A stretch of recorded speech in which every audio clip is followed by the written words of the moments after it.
Much has happened since we last met on January 2020. And on behalf of the Society for Culture and Environment, I wish all of you hope, health, and happiness in 2021 and in future. At the same time, I wish to express my grief and empathy to all who have suffered due to the pandemic. May the coming day eclipse your loss and sun may shine on your future. Our condolences to the distinguished participants who are not with us now, particularly Ramakant Gundecha ji, who enthralled us with the rendering of Saraswati Vandana in the cool and divine morning environment of our very first BLF in 2019. We shall always be grateful for Saraswati's blessings on us through his soul-lifting performance. This is the Society's fourth major event and the third BLF. In our previous years, we tried to bring a holistic approach to culture and environment. The sessions were evenly divided between the two related fields, and we scheduled them such to influence people into understanding the interdependence of environment to culture and vice versa. Importance for us was to break through the narrow understanding of literature by including song, dance, along with book reading and discussion, because that all of it forms part of culture. We also felt strongly about the inherent cultural expression that all organizations and individuals express, be they in the field of governance, management, agriculture, or any other. This allowed us to bring in literature and authors from various fields, such as diplomacy, defense, rock art, museums, dinosaurs, films, actors, myths, mythology, crime, punishment, cuisine, etc. So we had all these various books from all these fields, and authors came and spoke about it. For those who were not able to sit through all the discussions and presentation for spoiled of choice, we have uploaded 50 sessions on YouTube where they may go through each session at their leisure and convenience. Accompanying all the cerebral deliberations were carefully curated exhibitions and carefully selected cultural programs to go with it. This included Hindustani classical, Western jazz, tribal music, film music, and also pop music. The idea was for all to feel included and represented. For those who could not attend what we had to offer, we would be presenting a digital version of the cultural programs on the 30th January and on the 30th and 31st January 2021 under the auspices of BLF A. The program would be circulated soon. It was our deliberate effort to draw attention to the new paradigm ushered in by Madhya Pradesh in particular and Bharat Bhavan in specific. Hence, we focused on Bhajju Shyam's gaunt paintings, rock art presentations by Erwin Neumayer, and authors from Hindi literature. We are grateful to Madhya Pradesh Culture Department for the use of Bharat Bhavan along with the support from the staff. We are grateful to all who sponsored our events and our programs. The response so far has been very encouraging from all quarters. We are grateful to have authors of repute and excellence, well-read participants who actively listened and questioned, the back office support who ensured the smooth production and post-production work. We are grateful for the leadership of our president and the cooperation of our members. I welcome you all to this episode and look forward to your continued cooperation and support. Thanking you and wishing you all well. Thank you. Thanks, Meeraji. Now I request Mr. Raghav Chandra, President, Society for Culture and Environment, and Director, Heartland Stories, to please give the inaugural address. You are mute, Mr. Chandra.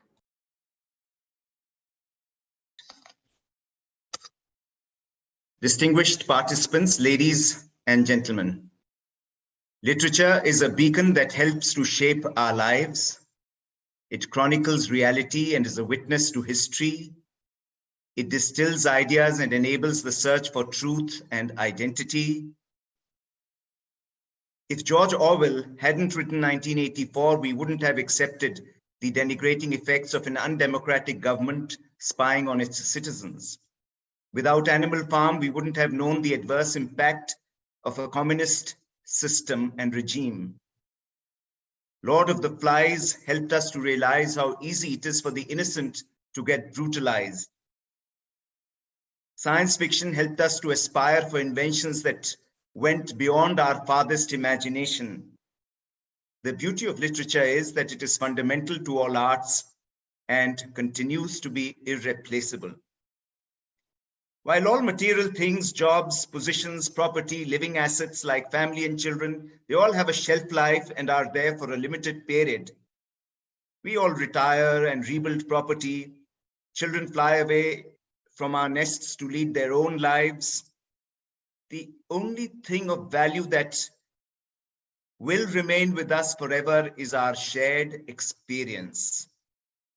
That is our most invaluable asset, because it has no shelf life, it matures, becomes more fragrant with age, and cannot be stolen or squirreled away. Good literature, frank discussion, and generous, wholesome dialogue, they all help to invigorate our minds and to make them more effervescent. Ladies and gentlemen, the current pandemic has indeed shocked us all. It has denuded us.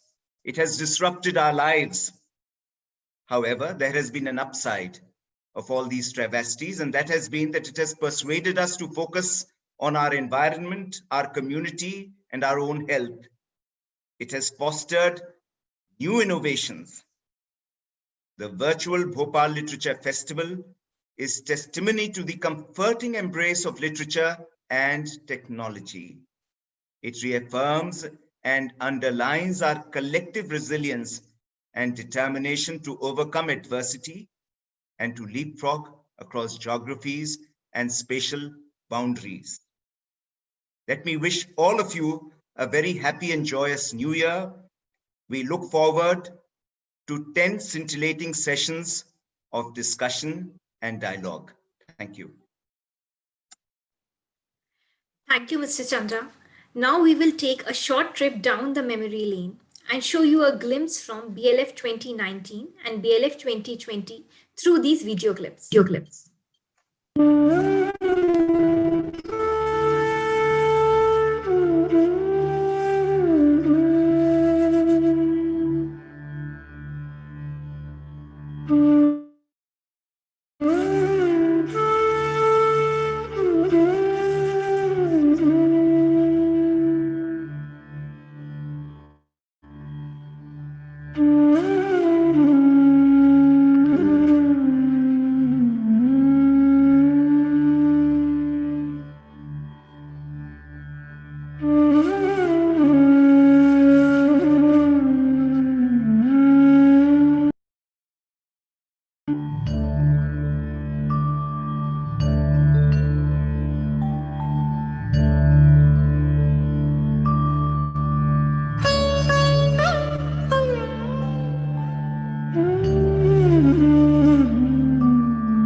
The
Ratanlal Foundation has instituted an annual award which is dedicated to the memory of Sushila Devi ji for the best fiction written by a woman author.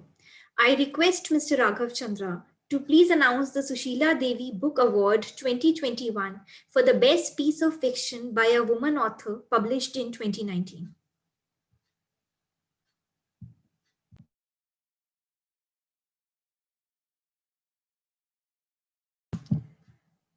Sir, you're mute. Friends, the Sushila Devi Award for the best work for fiction written by a woman author in the year 2019 carries with it a cash award of rupees 2 lakhs. This is the third such award. The last year's winner was Shubhangi Swaroop for her book, Latitudes of Longing. And I'm very happy to announce the 2021 award for the best work of fiction written by a woman author in the year 2019, Avni Doshi, for her book, The Girl in White Cotton. This is the book, and I think there is a problem with the link. Perhaps we are not able to get Avni on. She's available as an audience. She's not able to be here as a panelist, but hearty congratulations to you, Avni. And I will now request Professor Malashri Lal, who was the chairperson of the jury, to please read out the citation. Professor Malashri Lal.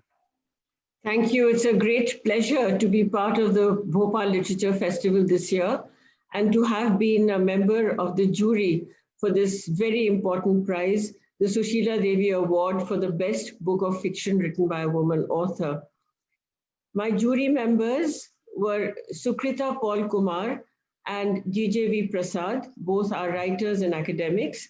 And this is the citation that we have created for Avni Doshi's prize-winning novel, Girl in White Cotton.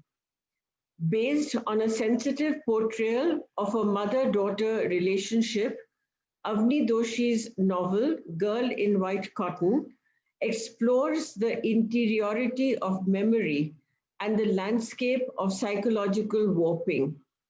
Writing with admirable restraint, even when depicting the intense emotions at play, Doshi touches on vital issues in contemporary times, such as intergenerational troubles, freedom of choice, and the urgency of desire. It raises questions about identity and belonging, and the strange ways in which familiar love can become a mask for hate and deception. Rapier sharp in its incisive vocabulary, the narrative unfolds its secrets through delicate layers covering a brittle core of remembrances. So, congratulations to Avni Doshi, and thanks to the persons who organized this particular prize. Is Avni logged in as a panelist, Sulakshana? No, so then I will show her. This is Avni, and can we zoom in on that photograph? She's logged in. Okay. Avni, would you like to say a few words? She's logged in as an attendee. Okay, okay. So, well, folks, this is Avni. Please congratulate her. Our heartiest congratulations go out to her. All the very best, Avni.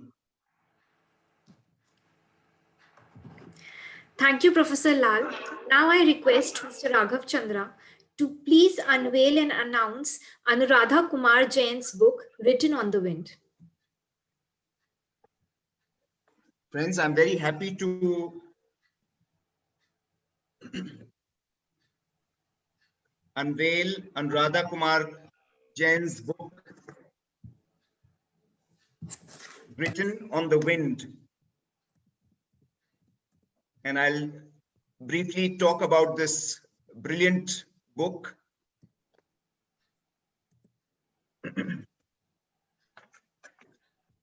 Anuradha Kumar Jain has a bit of Bhopal in her and is well connected with the Bhopal literature event. Her husband is an IAS officer, the current Secretary Coal of the Government of India. Her novel, Written on the Wind, is set in faraway Lahore and is a saga of romance, love, tragedy, and hope against the turbulent backdrop of India's struggle for independence and the final partition and formation of India and Pakistan as separate nations. It is brilliantly woven and eloquently penned. The descriptions of everyday life, customs, rituals, habits, food, activities, and attitudes of people living between 1920 and 1947 are vividly illustrated with a very keen eye for detail. They could only come from somebody with great power of observation and tremendous sensitivity. Written on the Wind is the story of two strong-willed women who are ready to challenge their boundaries and situation in life. It is a story as much about the evolving position of women in our society as about the true and unputdownable strength of the human spirit. It's a luminous story that we should hopefully see one day being played on the silver screen. Is Anuradha there to say a few words? Has she been able to log in as a panelist? No, so I'm sorry, Anuradha, we're not able to get you in as a panelist. I think there is a tech glitch somewhere, and we'll all have to master our technology as we go along. Okay. So,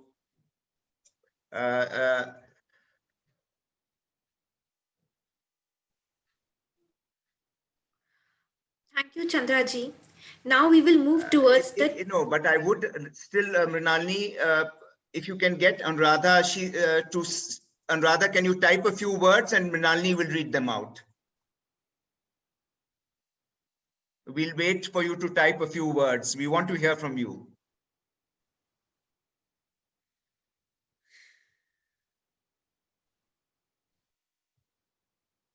Just a few words to help us know that you are there.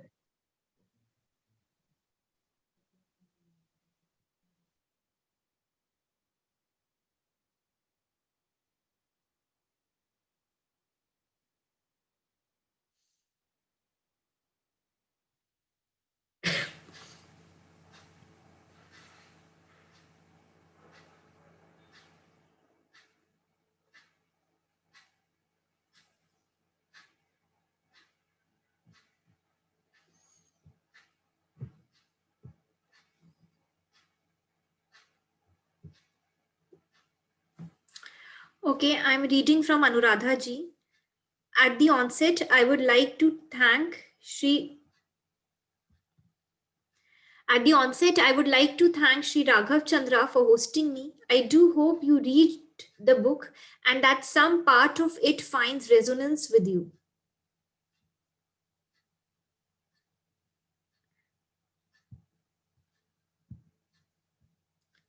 Thank you, Anuradha ji, and thank you, Mr. Raghav Chandra. Now we would move towards the technical sessions of the BLF 2021. And for the first session, which is titled Challenges to Environmental and Wildlife Conservation, we are privileged to have Professor Rovin Yusuf as the keynote speaker, who would be in conversation with Dr. Madhu Verma and Bharti Chaturvedi. Professor Rovin Yusuf is a conservationist and an ornithologist. He has previously worked with NASA and he's currently teaching in Israel. He has authored more than 300 peer-reviewed manuscripts and has co-authored 5 books. He has received many global and prestigious awards like the Soroski Environmental Award, like the Rolex Award, the Condé Nast Award for Ecotourism, and the Israel's Visionary Award, which is equivalent to Bharat Ratna. He is currently leading teams across countries to study animal habitat. Dr. Madhu Verma is an environmentalist and she's currently the chief economist at WRI India. She's currently leading WRI India's flagship study, Approaches to Doubling Farmers' Income in India. Bharti Chaturvedi is an environmentalist and the founder director of the Chintan Environment Research and Action Group. She is the first recipient of the Innovation Award for Empowerment of Women and Girls from Hillary Clinton. She also has a column on environment in the Hindustan Times. I also request our audience that if they have any questions from the author and the discussants, then they can please write it down in the chat.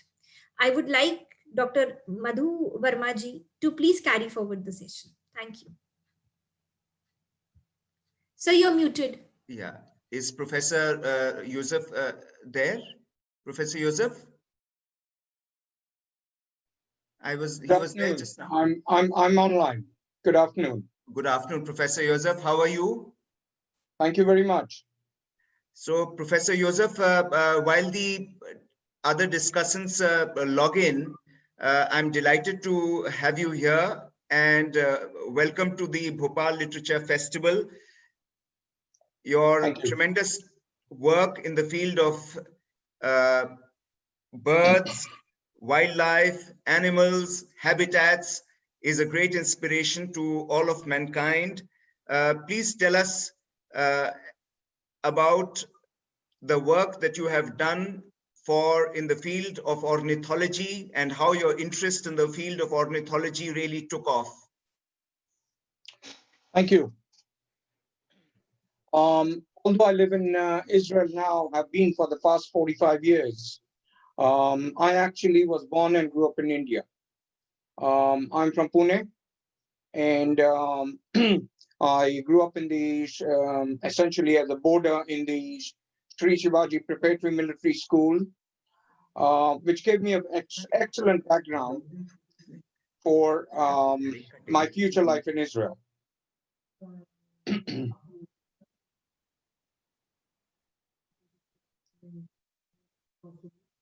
Is it okay to continue? Now you have all this thing. Yeah, and how did you think in terms of going to Israel, Professor Yusuf? And does yes. that area lend itself to better study, research, and exchange of ideas? Because India also is very rich in terms of birds and wildlife. True. I actually was fascinated by one of my granduncles, who's actually pretty famous in India, as he's from Ahmedabad, named Dr. Reuben David. And he created the Balbatica and Ahmedabad Zoo, and mostly an herpetologist. He's the same cohort as Dr. Salim Ali.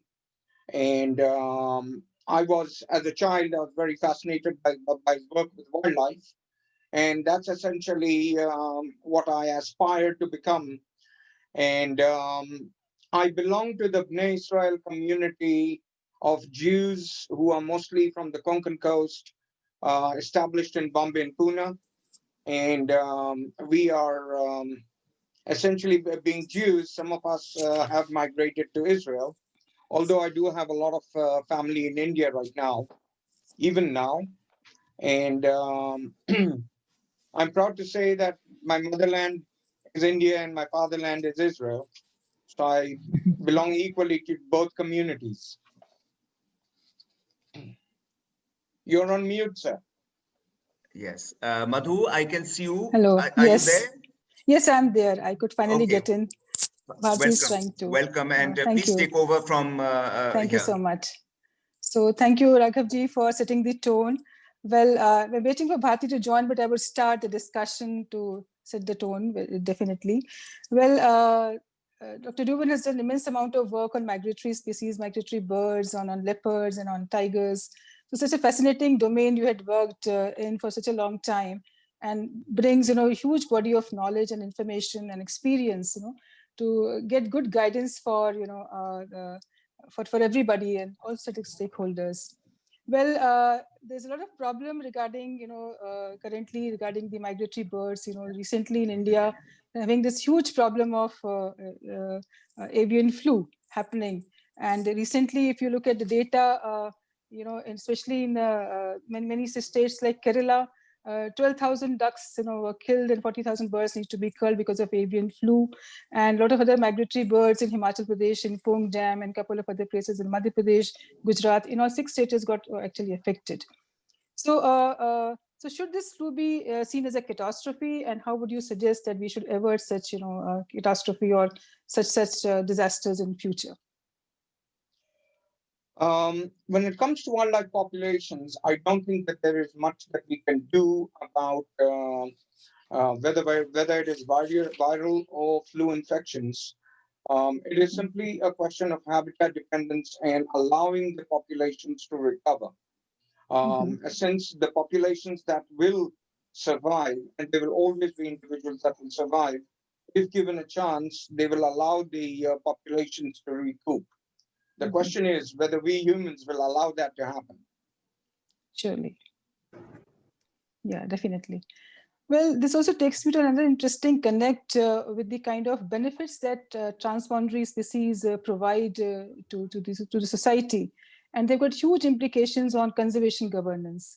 What we call as these benefits to the society as ecosystem services.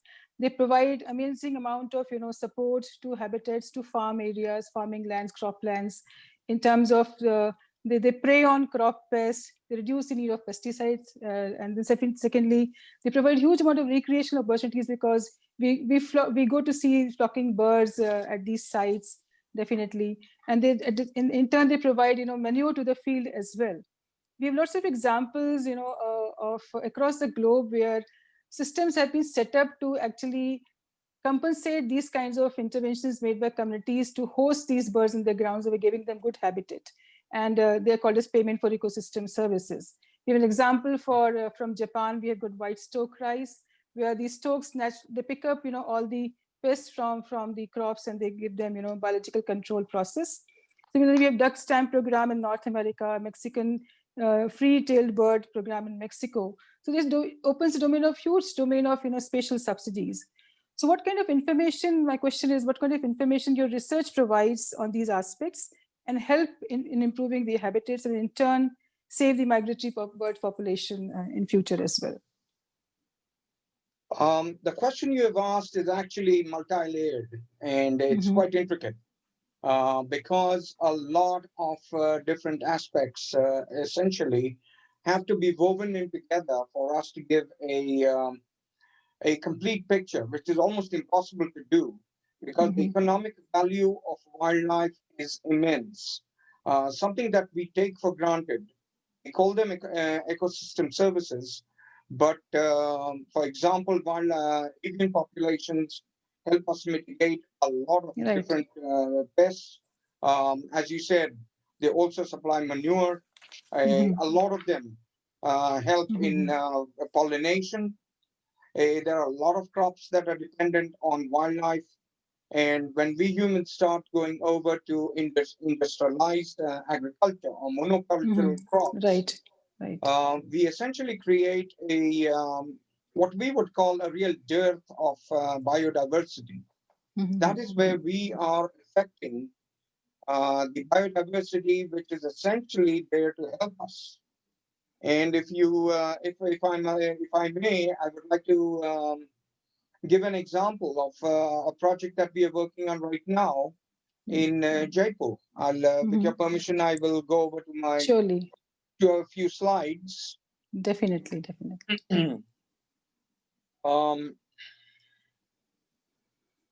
Swapnil Kumbhojkar and myself, along with the Rajasthan Forest Department, we are working in the Jalana Forest Reserve in Jaipur. And this is literally in Jaipur. The whole of the city, which has encompassed all of the nature reserve. And you can see a leopard here in the background. This is a real picture. This is not photo montage or not being doctored. A leopard with Jaipur in the background. And essentially what we are working on is to try and understand the coexistence that exists between these big cats and the city of Jaipur. Because this is one of the, I think, one of the most beautiful examples in the world of coexistence and neither what we would call conflict or tolerance. This is a beautiful example of coexistence. Jalana, as you can see here in green, is essentially closed in by the city of Jaipur. This is the airport here. And the leopards live out of the nature reserve in the city, and that the residents are simply coexisting, whether it is the villages to the northeast, whether it is the residents of the town. And here you can see a leopard roaming in the backyard of one of the houses. Some of the papers that we have published on the subject in the last 2 years. And what you can clearly see here is the prey that is being taken as we have analyzed it from the scat samples. And you can clearly see that dogs, cats, and pigs, the feral animals which are roaming around in town. But I would like to stress the dogs because of the subject of dog bites. Dog bites, rabies are a big health problem. And if we compare the resources, and I'm sorry to say that the source, academic sources for this is limited, and we compare Jaipur to the neighboring cities in Rajasthan, and you can see that Jodhpur, Ajmer, Udaipur, and the right-hand column, by the way, I'm sorry, it's in Hebrew, it's Israel, all of Israel, annual number of dog bites. And we can clearly see how the ecosystem services given by the leopards to the residents of Rajasthan, to the residents of Jaipur, are significant because the number of dog bites is considerably reduced. The number of cases of rabies is insignificant. And this is a free ecosystem services that these leopards are supplying the residents of Jaipur without their even being aware of it. Oh, this is very fascinating connect that you have made with the public health and the existence of leopards in the vicinity. Of course, we always imagine or think that the leopard population is moving from forest because of lack of food and water inside the forest area. But this is something very interesting angle that you have provided to connect with the public health and the dog bites that definitely is a bit menace in the entire society. So definitely, thank you for this very interesting information. Well, further connecting with your work on Bengal tigers, because you worked a lot on Bow Tiger Reserve and gave a very interesting connect between the relocation of tigers and also, the attitudes of rural communities towards Bengal tigers. So can you just throw some light on your work on living on the edge, kind of a work that you have done in 2016 on Bow Tiger Reserve? I worked for 9 years on tigers in Bor National Reserve. along with uh, my PhD student, Chidanand Reddy, who I'm sorry to say expired last year from leukemia. But Reddy and myself worked on the subject of how we could try and bring the attitude, how we could change the attitude of the villagers living around Bor National Park. And we actually found that we did not have to work hard because the farmers around us really loved, and that is Chidanand Reddy over here. That's another of my PhD students from Nagpur University. And what we found that the villagers really loved the tigers for the simple reason that we found that the further you go away from the center, the epicenter of the nature reserve, the fear of the tigers increases. That there's a bias against the tigers the farther away you get away from them. And this actually helped the villagers. For example, I had the milkmen in the villages tell me that they felt much safer with the tigers than with the thuggies who would otherwise cheat them of their money or their milk. Or farmers who actually were happy when the tigers came and sat in the fields because that kept away the nilgai and the monkeys from coming and raiding the fields. So these are ecosystem services. Surely. So it's not always something that gets through to the larger audience. That although we tend to automatically consider this to be a conflict, that if we see a big cat in our vicinity, that it is intruding into our territories. It's actually the other way around. We are the ones who are, I use the D word, we are developing these areas. It's actually destruction. So these wildcats can be extremely helpful to those who learn to live with them.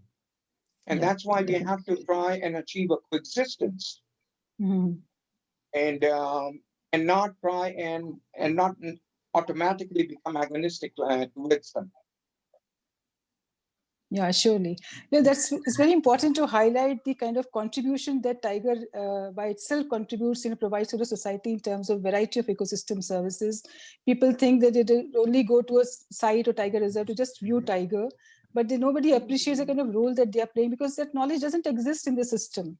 It's high time to actually project these kinds of values, contributions. Our own work on tiger reserves, we made an attempt definitely, but it's still required in a massive scale, in a mission mode, to let people understand what role tiger and its habitat actually, they together play to the society. So Madhu, there's some good news. I think Bharti has been able to log in. Okay, that's nice. That's nice. So, the next question, then Bharti can definitely take forward. Thank you. So Thank Bharti, you can just go Amira. on with me. We will bring now the audience from tiger reserves to the urban areas, and Bharti would take up next about the urbanization issue that we are facing, posing lots of challenges to the conservation program. Yeah, can you hear me? Am I audible? Yes. Great, fabulous. So, thank you, Dr. Yusuf and Madhu and BLF. I think I got a number of links, and I'm grateful to get this one now. And so I thought, because we are already talking about some of this, I wanted to kind of talk a little bit more about expanding this whole idea of losing ecosystem services, but more importantly, we're sitting here right now, and we're looking at like an entire 2020 that has gone by, and we've been looking at the kind of warnings scientists are giving us around climate change. And there's a whole conversation there around what are we going to see in the future, because there's a lot of geostrategic conversations happening, around melting, about, land, seas, around, relocation of entire populations in small island nations. But what is really going to happen? How are we going forward, and what does this really mean for biodiversity, as well as in particular bird life, because we've seen that in India alone last year, February 2020, and I think Dr. Yosef knows it. He's probably one of the people who knows the inside story way more than I do. We found that there was a dramatic decline of birds in Delhi, I mean, in India alone, not just globally. Globally, in the US, 30% of the songbirds have gone down, but looking at data, that has gone down. So as we urbanize and as we kind of more than urbanize, as we consume resources at a whole new scale in this Anthropocene age, and we shift habitats completely. What and now see, most of India's population is going to live in cities by 2020, 2030. So what do you think is going to be the impact, and what impacts have you seen um, globally when these kinds of things happen? And has there been any success around this? Any successful case studies on mitigating some of this? Um, I would like to revert to the work that we are doing in Jaipur in order to stress and to stress the point and to answer what Mrs. Das has asked, because I think that it becomes extremely important since we humans are very ego and geocentric. We always start thinking from us out. And from that point of view, wildlife takes a backseat. But it turns out that if we can comprehend that what we are doing to ourselves is negative, I think that we can influence policymakers, whether it is through the work that other people are doing and through people through the economical part. And I'd like to actually share with you these ideas, something that I've done on an international level, but also, and that is the whole subject, for example, when we um, set up urban areas, we build up concrete jungles. What we are doing is creating heat banks. And these heat banks are essentially what you can see over here is how there is a very significant difference in temperature when we, especially in the summer, when essentially everything heats up in the concrete. You have to remember that this is the first year that the weight of man-produced materials at the global scale outweighs all the biomass on the planet Earth. You want to have a slide on this later, but let's get back to this heat sink. So what we are saying is urban areas generate the largest amount of heat, and that's where we are living. And that's where you have said most of the Indian population is going to live within a decade. If that is the case, then urban planning becomes crucial for humans, and which essentially also helps biodiversity, helps the avian population, helps the smaller mammal populations, whether it's the foxes or the civets or all the other populations which can live in this. Because if we look at this picture and then we look at what's happening in India, you can see, and the Indian map is small because I couldn't get a very sharp picture, but you can clearly see that there are very few cities, towns, which go to the negative side, like Patna. Okay, most of them are heat generators, huge heat generators.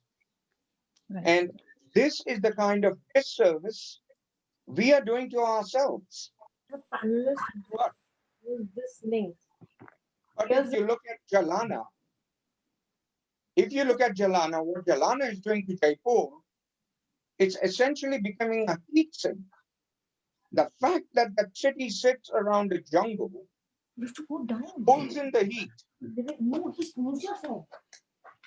Pulls in the heat from surrounding areas, reduces the heat by several very important degrees centigrade.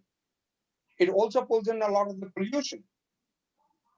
So essentially having these jungles, these green areas within the cities becomes critical.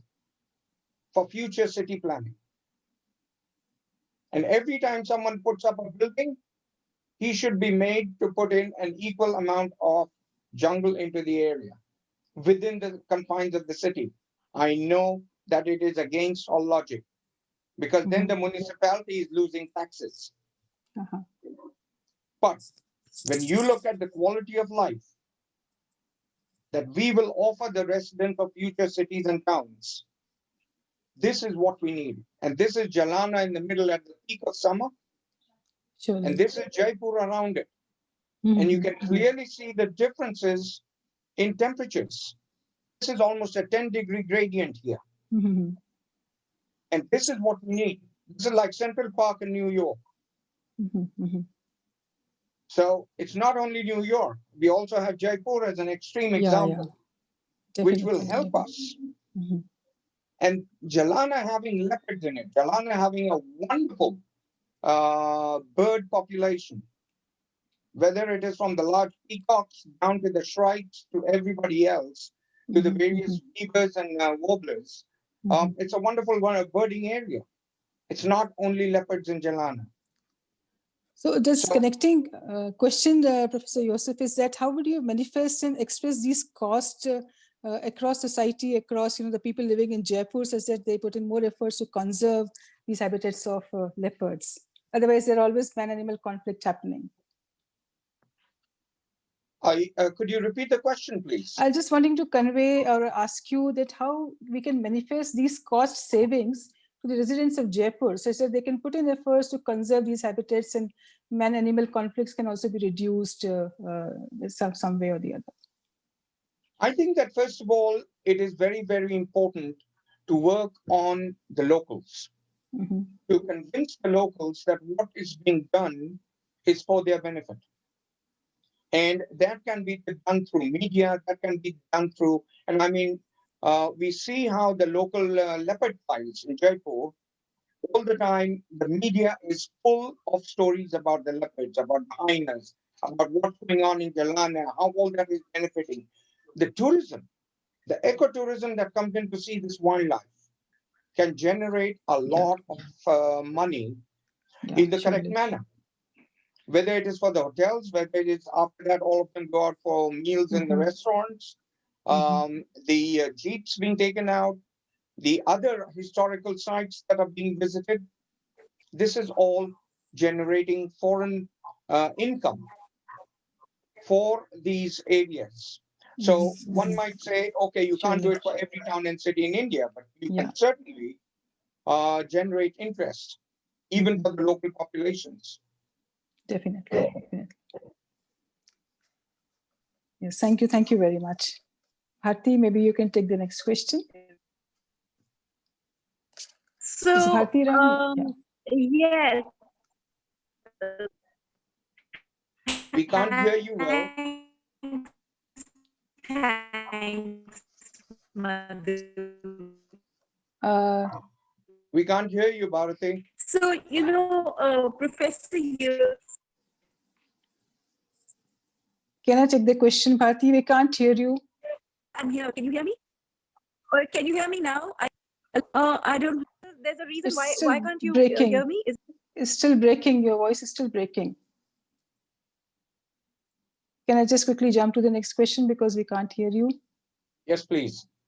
Yeah, so lastly, we also would like to connect with the climate change aspect. When the climate change is happening, you just rightly described, and Bharti also mentioned the glaciers are melting, the habitats are now getting lost in the process.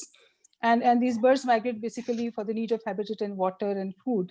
So how this problem can be actually addressed, and such that we can save transmigratory birds, and we can save such huge agents of which can manage such huge amount of ecosystem services and provide number of benefits to the society. I won't go into explaining about climate change. That's a completely different ballgame. I assume that everyone knows what climate change is all about. With your permission, I'll go over to the PowerPoint, since I think I'll be able to illustrate better what I'm trying to say about the effects of climate change on bird populations. I was involved in the whole story initially by the European Union, who asked me to join their team of scientists in order to evaluate. And we had our first conference in Ravenna in Italy, and we essentially started over there what we call envelope modeling in order to see where would bird populations be because of climate change in 2080. That is 60 years from now or 70 years from now, so that we would try and predict where bird populations and other wildlife. We're using birds simply because they're the most studied, they're the most easily studied. And essentially, since then, two European bird atlases have been published. The first one was immediately after the conference. The second one has just come out in 2020. And essentially, what we are projecting is whether it is mean temperature, whether it is precipitation, essentially it is how climate, environment, and habitats are going to change in the next 50 to 60 years. And mean temperatures, of course, how the growing season is going to change. So how essentially already now people need to start planning, farmers need to start planning on how much precipitation they will have or not have, what will be the temperatures in which they will have to grow. These are all things which can be predicted and essentially models built and crops planned 10 years ahead of time, so that there is a region-wide planning area session on how this is all going to affect us in the future. Availability. And what we can see here, and this is a paper from 2006, it doesn't matter which group of animals we look at, invertebrates, vertebrates, everybody is moving north, except for a few reptiles who are enjoying the heat, whether it's north or south, but everybody is moving northwards. And this is in kilometers. So what you can see here, and since then, I'm just giving you a few examples. Yeah. There's a slew of papers which have come out on the subject of how species are moving, that the geographic distribution is changing. So when people like us create these glorified zoos, which we call nature reserves, what are we going to do when the species has moved 500 kilometers further north? Right, right. When we look at this into the various zones, we can see that the bottom line is the mean displacement within 25 years is almost 500 kilometers. So what are we going to do with these glorified nature reserves, which are static? Yeah, yeah, that's true. Because all those wildlife populations have moved. And this is a question which we must address today, so that our grandchildren will enjoy the same kind of bird watching that Bharati loves to do, and that we can all go out there and enjoy the wildlife and not be disadvantaged. Definitely, definitely. We need to, what we have done is modeling to see best case and worst case scenarios for each and every bird species of Europe. I'm just giving you a few examples. So this is an example of the barn swallow that will not be affected. You can see that the distribution, current distribution is on the left, future expected distribution on the right. This one will not be affected. However, when we start looking at this Dartford warbler, we can clearly see how it's moving already from southwestern Spain into southwestern Europe towards Central Europe. What we can see are the red kites. From Central Europe, they're moving much further north towards Scandinavia. Right, right. We can see these waders, which are tundra breeders. Yeah. They have nowhere to go. The other problem is not only the tundra breeders, there's no further north to go, but it's also the alpine species, one up in the mountains, in the Himalayas, that once they go above the skyline and the skyline is receding, there is no more. The peak ends somewhere. So those species go extinct. And that's how we come to species richness is affected.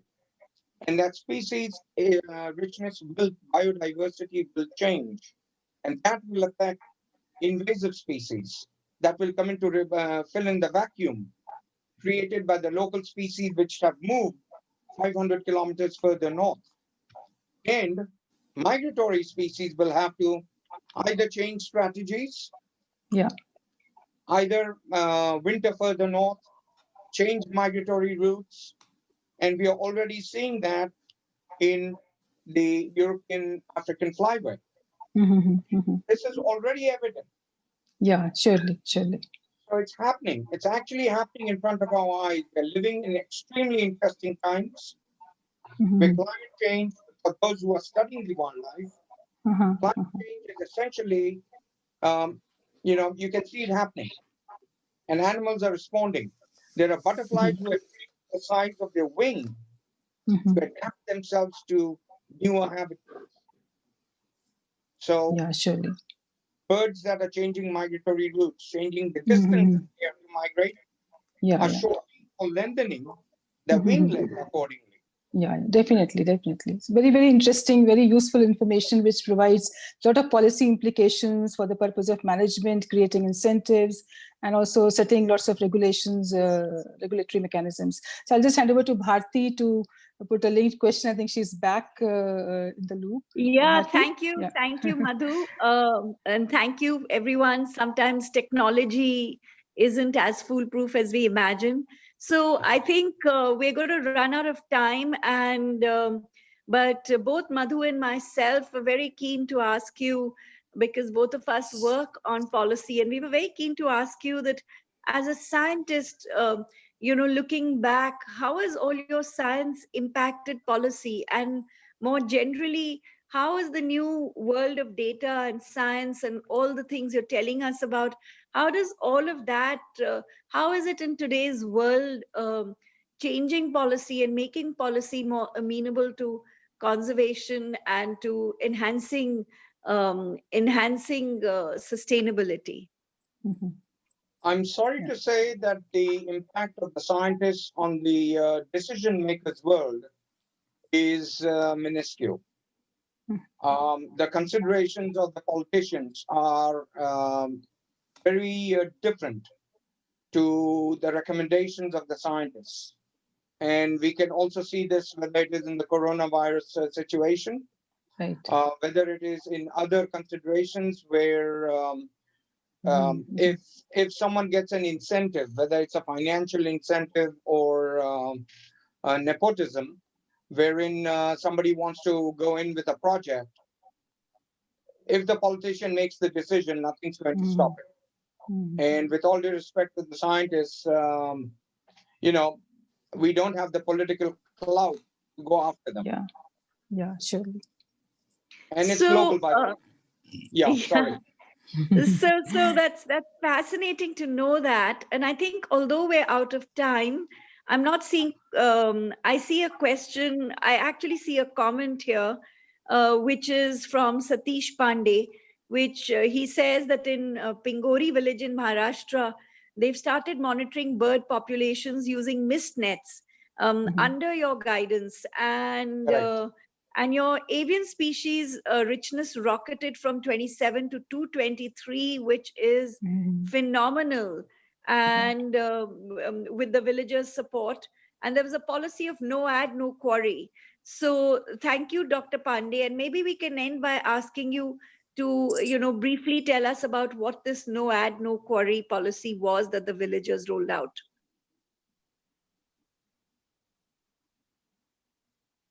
By the time Dr. Pandey speaks, I think I can say that Dr. Pandey is doing excellent work in Maharashtra on conservation with Ella Foundation.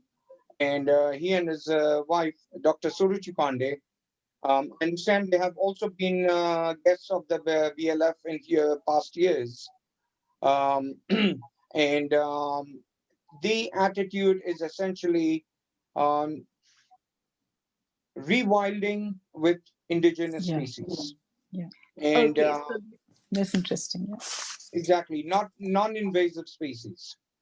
And that becomes crucial. And you clearly see how the bird populations in the area react to this enrichment, or this correct type of enrichment of indigenous species. Maybe Dr. Pandey would like to suggest something else, or in addition to, is he able to join in? Meanwhile, Or not sure. I don't think Okay. so. But in the meantime, we will just end with, I think, Madhu, are we out of time? Do you think? What do Yes, you think? yes, we're out of time. We need to So, just conclude. Yeah. I Dr. understand. Verma, Dr. Yes. Verma, there are two questions in the Q&A section and the chat section. Would you please Okay, like let to me take just. them? yeah, we'll take them. I only saw Satish Pandey's. Um, let me There's see one the from chat. Benson Benjamin. He says, has the lock-in of people, free wildlife of animals who border human settlements take over their lands? Could you hear our question, Professor Yosef? Mr. Benjamin.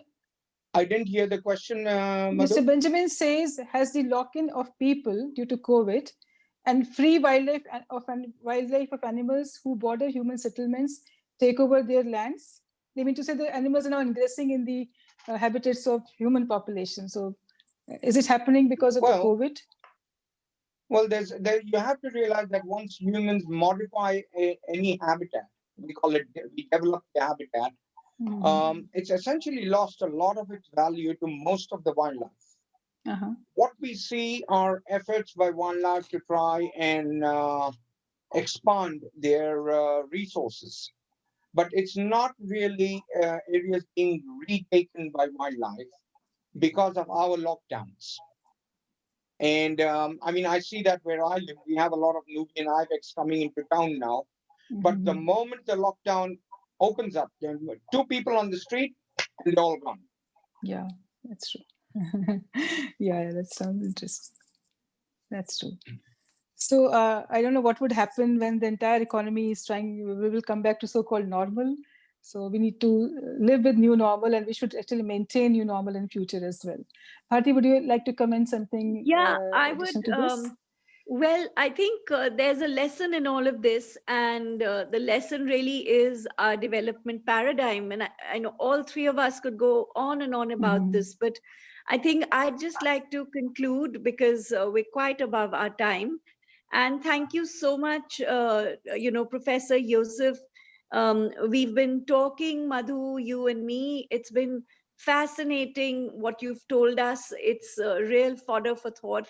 And thank you, Madhu. A special thank you to Madhu, actually, because you've shouldered more than your share of the conversation. I Thank could you just so got much. into Very, on very time. kind of Otherwise, you. we just got into on Yes, time. Otherwise, would unfortunately, have, I had a technical glitch, but we were on WhatsApp with each other because I could watch the whole thing.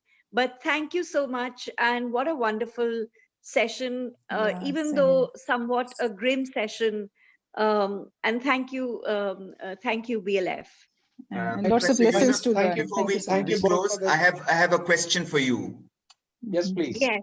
And that is pertaining to climate change. Of course, in its various manifestations, it is also affecting agriculture. And I was reading recently that there are new areas which have come up, like, for instance, Siberia, which are suddenly, which are being contemplated as potential granaries for the world.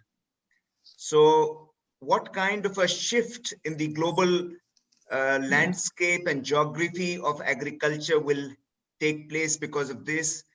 And what do you think would be the implications for countries like India, where, we already have, as you are aware, a massive movement of farmers and so on, and about 60% of our population is dependent on agriculture.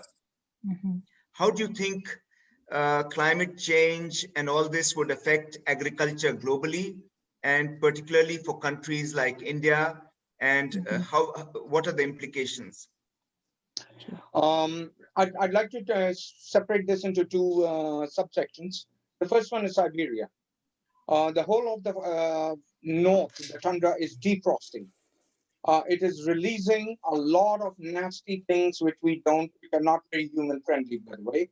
And the other problem that is happening is because it is defrosting, it is sinking. And because it is sinking and global water levels are rising, essentially we are losing land. So how much of Siberia we're going to lose in the next 10 years, we don't really know, because how much of the tundra is going to defrost. And this is a big problem. So Siberia is not going to become that much of an agricultural area, like it just might become a part of the oceans. About agriculture on a global scale, or specifically in India, this has to be very, very carefully thought out, because because the rains have changed. The rains are no more on a broad front. Rains are very, very localized. In one area, in one district, you can have huge floods. In the other, you have complete drought. And this extremity is a result of climate change. Yeah. And these extremities need to be cancelled out by proper thought, planning, and implementation. And if this is not done, then we, the human race, are in trouble, because our food source is going to be endangered. And hence, those areas which we know within 10 years are going to have a loss of rain should go over to agriculture, which requires less water. Here in Israel, I know that we have developed a lot of strains of the plants that we eat from, that are almost without water. And this is the kind of agriculture you want to implement in order to reduce our dependence on fresh water. And India has a freshwater problem. Exactly. So this is an extremely large problem, which must be thought out at the not only the national level but also the state level, and then from there to the district levels, in order to be able to come to farmers with suggestions as to what kind of farming they need to go into and what are the species that they should plant. Because right now, with genetic engineering, we have a lot of species that require less water and are giving a much larger crop. Definitely. That's where we need to head for. And one last question about, since you've mentioned genetic engineering, I'd like to draw from your experience of Israel and having worked there for the last 40 years, and how well they have reclaimed the Negev desert through afforestation. So two related questions to that is, what is the equivalent model for India to follow in terms of desert reclamation? And second is about genetic engineering. Has Israel officially approved genetically modified agricultural crops, or are they still experimenting? I'll start with the second question. The question is, experimentation goes on all the time. It gets better and better. We are now using drones to monitor each and every plant in the field to know that it's getting the proper amount of water. If not, then we have applications where every plant gets a specific amount of water. We're not watering fields anymore. Yeah. We are down to monitoring a single plant so as to maximize output. So genetic engineering is going to help us. Technological development is going to be to our advantage. However, the first part of your question, I would say, let's leave desert reclamation to the desert. I am not for habitat reclamation. There are enough habitats that we humans have developed which can be put back into agriculture and don't necessarily need to be reused. For example, in India, and I come to India every 3 months, there are a huge number of garbage tips. All of this garbage can be recycled, and these huge areas turned into something else, something more environmental friendly. These are vast percentages of every state. And if you just look at that, I mean, I'm not talking just agriculture. Not agriculture per se from the point of view of fields. You can make them orchards. You can make these areas which have been poisoned into something else. So reclamation does not necessarily have to be of pristine habitats. Let us first reclaim Yeah, very true. what we have already destroyed. Mhm. And now we ignore these areas because they're not convenient to us. So, And yes. yeah, especially in agriculture, we are facing a lot of problem of soil degradation. And in India, we do have, kind of an ambitious plan of doubling farmers' income. But unless until these soils are reclaimed, these lands are reclaimed, and the costs are reduced in the process, this kind of target cannot be achieved. You very rightfully mentioned about, interventions which required to be made for making agriculture more thriving and, more useful for the purpose of generating better returns to the farmers. Well, that's exactly what I was talking about, is the technical. Yeah. Is the technical developments which can be used to our advantage. Yeah, surely.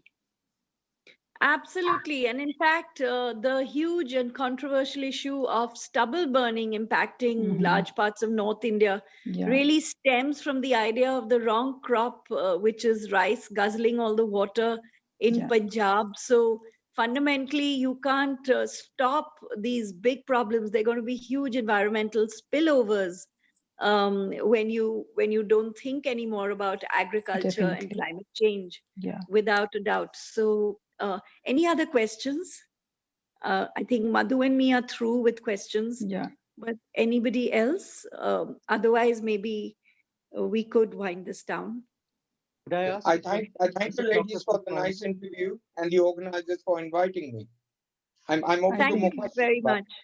Yeah. Thank you. Thank you very much. Yeah, Professor really, Yusuf, these 50 minutes were way too yeah. short with you. I think both of us will, this is a long-term conversation that this Lit Definitely. Fest has lit up, I think, with us. Thank But you we're so much. going back with rich body of knowledge from Professor Yusuf and would like to further enrich it in future. Fascinating. Thank you very much. Thank you, Thank sir. you. Thank you. Thank you. Bye-bye. And thank you, Thanks a BLF, lot. once again. Thanks, Professor Yusuf, Dr. Verma, and Bharti Chaturvedi ji. We definitely learned a lot from this scintillating session, and we discussed various aspects of and nuances of environmental conservation, animal habitat, and even genetic engineering. Thanks for enlightening us on various issues. Now, we would like to move ahead for our next session that is titled The Incredible Civil Service Journey. And for this session, we are honored to have Mr. Kush Verma as the keynote speaker, who would be in conversation with Mr. Deepak Gupta and Mr. B.S. Basu. Mr. Kush Verma is an IAS officer of the 1979 batch of the UP cadre. He is a well-renowned author, and his recent book, The A to Z of the IAS, has been well received. Mr. Deepak Gupta is an IAS officer of the 1975 batch, and he has also been the chairman of the Union Public Service Commission, and he's currently the DG of National Solar Energy Federation of India. Mr. B.S. Baswan is a distinguished civil servant, and he has been a study fellow at the University of Manchester, the Swedish Institute of Public Administration, and the Banff Institute of Advanced Management in Canada. I also request our audience that if they have any questions from our keynote speaker and our discussants, then they can please pose their questions either in the chat or the Q&A box. I would request Mr. Deepak Gupta to please carry forward the session. Thank you so much.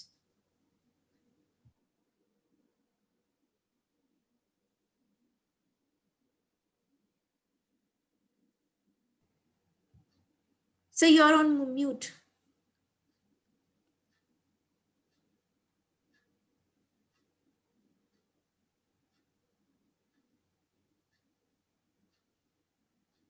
Hello, can I be heard? This is Dr. Kush Verma. Yes, sir. We can hear you. Okay. Mr. Deepak Verma, Deepak Gupta, are you able to operate your audio?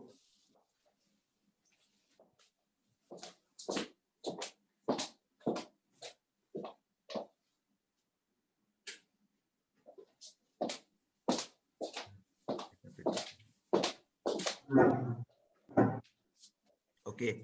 Until Mr. Deepak Gupta and Mr. Baswan come in,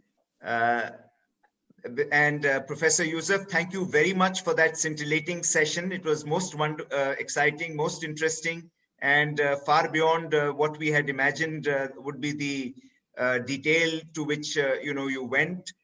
Welcome, Mr. Kush Verma. Welcome, Mr. Deepak Gupta, and I think Mr. Baswan is also joining in.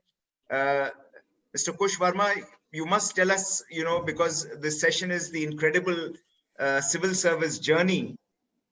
So you must tell us a little about your journey and tell us all the various exciting things that have happened to you. I'm sure the panelists will ask you specific questions, but in general, I would welcome you to tell us all about your journey in the IAS and what has made it so incredible. Thank you, Raghav. And first of all, thank you, the organizers, for inviting me to this prestigious event. Till we get the panelists on board, I'd like to talk about what makes the journey of any civil servant so incredible. So, Raghav, you being also a part of the steel frame, you would well know that this is an institution which is unique in many ways. It affords an opportunity for a public servant, firstly, in the initial years of his service, to interact on a micro level. He gets to see the common man at ground level, what are his problems, and he gets a first-hand opportunity to resolve them, right? And as you go up the seniority ladder, you get a chance to also formulate public policy. So in that context, the potential, both for good and harm, is enormous.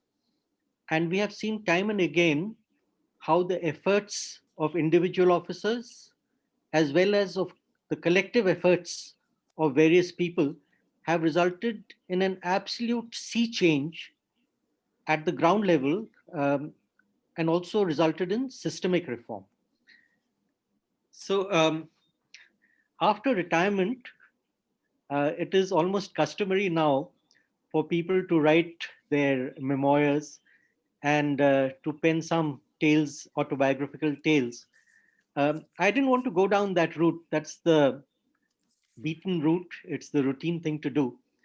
So what I felt needed to be done was to encapsulate my experiences and those of others in a light-hearted form. And the outcome of that has been this book, A to Z of the civil services. And it essentially, in fact, started off as a blog. I'm actually quite text challenged, but my kids make up for my problems in this regard. So they started me off on this blogging business. And I started a blog which was called Kaleidoscope by Kush. And I took up each letter of the alphabet, and I wove a civil service story around it. So starting with A is for the academy experiences, B is for bosses, then C is for campfire tales, which is actually about the trek which one undertakes in the academy. Then D is for district magistracy, and so on. So the idea was to, not in any heavy-handed way, but have a look at what are the challenges, what are the vicissitudes which confronts an officer through the various stages of his journey. And these challenges surface right from day one, because an IAS officer is placed in a leadership situation from his first substantive posting. As an SDM, subdivisional magistrate, he comes to command a fairly large body of people, most of them who are more experienced than he is. So he's sort of thrown into the cauldron to start with, and he has to hit the ground running. He has to show that he has all those those abilities which are associated with making this job successful. So I'm also rather blessed by the fact that I have an identical twin whose name is Love, who's also in the service. He's also UP cadre, so you can imagine that the potential for confusion is so much more compounded. And I've devoted a chapter in this book in which I've called Twinship Prevails, in which I've talked about how it has impacted both our personal as our professional lives. But to start with the academy, Raghav, as you also have written a book in which the academy features prominently. So the way I have put it is that it is a construct as well as a concept. And as a construct, it is one of bricks and mortar. You know, you have so many facilities consisting of grand buildings now. They were quite down at heel at our time, in our times. But as a concept, it is actually the repository of all the experiences and memories of millions of civil servants who have passed through. And of all the memorable moments in the academy, I'm sure the one which stands out most is the trek. And the one which I undertook, now basically I'm a city slicker, but since there are two types of treks and the more difficult one gets you brownie points, so I opted for the Barasu Pass trek. And this is some close to 18,000 feet. And mind you, I'd never trekked before.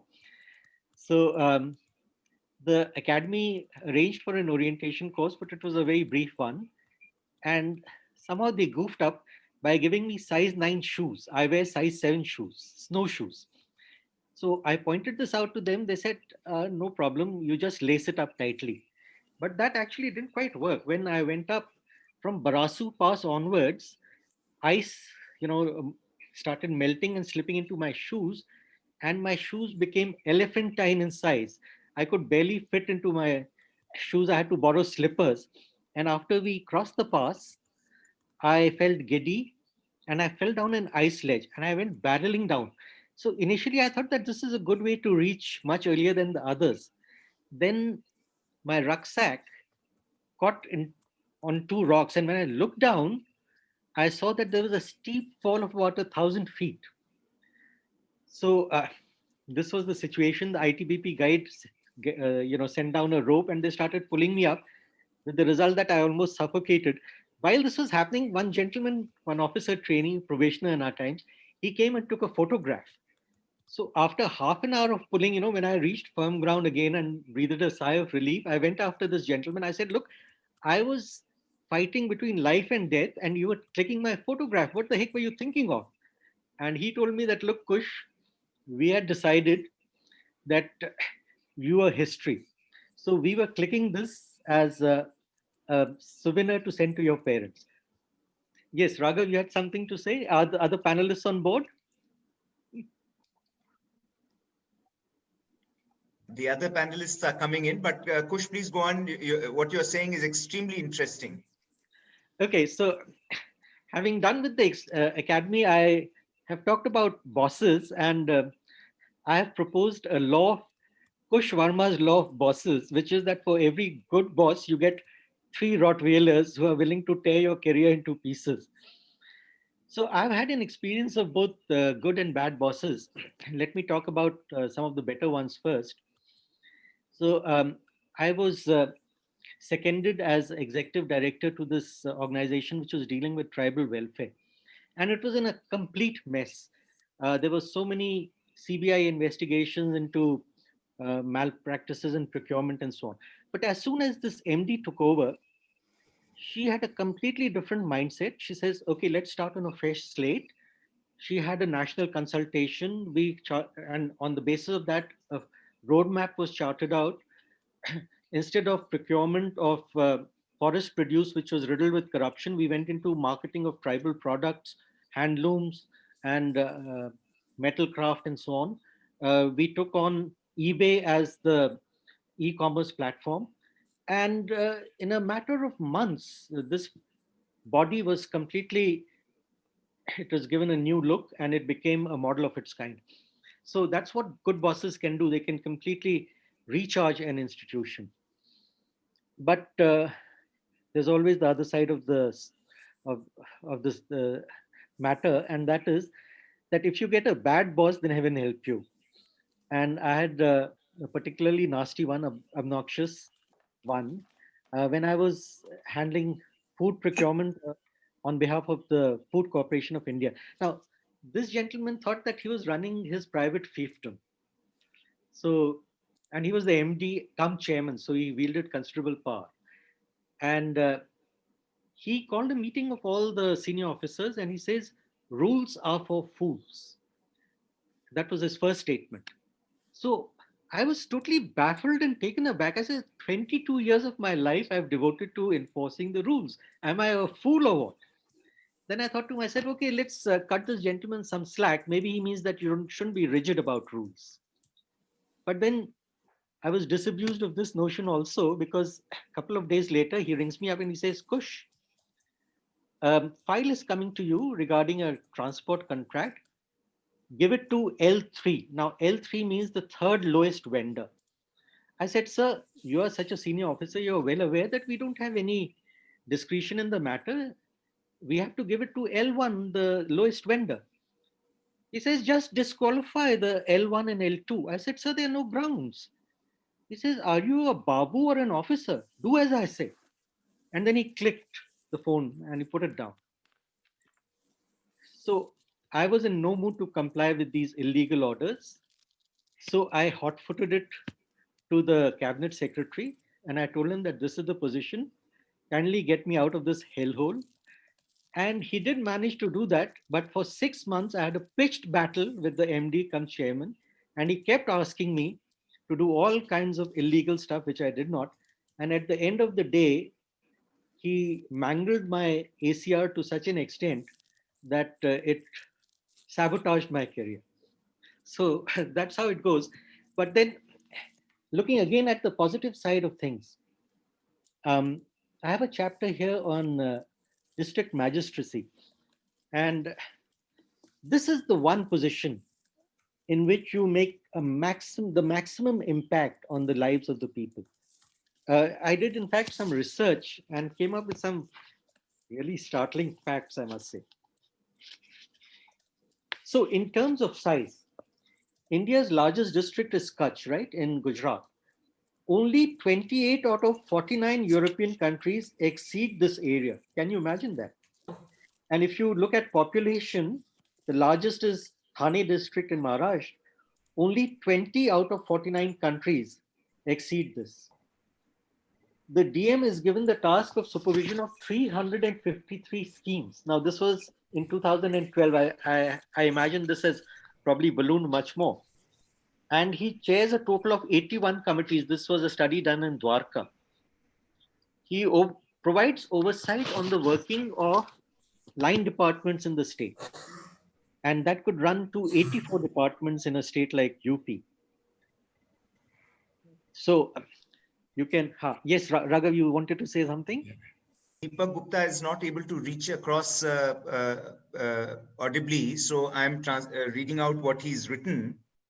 And so he's raised a couple of interesting points. Kush, you can take them one by one. And meanwhile, I recognize Mr. B.S. Baswan has also joined. Welcome, sir. So what Mr. Deepak Gupta has written are there any KTPs left in service? You had written about yourself being a KTP. What did you mean by that? And are there any KTPs left in the service? Then the Trump experience tells us about the value of permanent civil service. How do you reckon with that? And he says, you must speak about your PhD experience. You must also talk about politicians. If they have to make policies, why they should not be professionalized. And he said Sardar Patel had said that the service is like a ring fence around the constitution. How do you feel about that? And I'm sure Mr. Baswan has other interesting questions to ask, Kush, but you have enough on your plate, as you have always had, whether it is in the FCI or wherever. And I'm sure you'll regale us with your answers and also with your wisdom. Thank you, Raghav, for the kind words. Let me talk about KTPs. Now, KTPs stand for keen type probationers. And this is a particularly detested breed because this breed used to copiously take down notes and work very hard and ask questions just when lunchtime was approaching. I'm not proud to say that I was part of this breed, but I was. So I had another stint in the academy as Director General of the National Institute of Administrative Research, and that has been renamed as the National Center for Good Governance. My own experience tells me that possibly the number of KTPs has gone down, and the reason is that nowadays you're exposed to so much more in terms of yeah, you know, items and knowledge which you can gain from the internet and so on. So you don't need to really harass the guest speakers and ask them all kinds of questions, and you don't need to take down copiously notes and so on. So that is one aspect. Now, the the idea of the civil service being a ring fence around the constitution and its value as a permanent civil service, I don't think this can be underlined um, enough, because this is actually a bulwark which provides a sense of continuity to the process of governance, and also because it is based on precedents, because it is based on the rule of law, because it is based on a logical and thorough examination of facts, and thereafter you are supposed to provide notings which are the basis of a rational decision. And mind you, this decision now is transparent.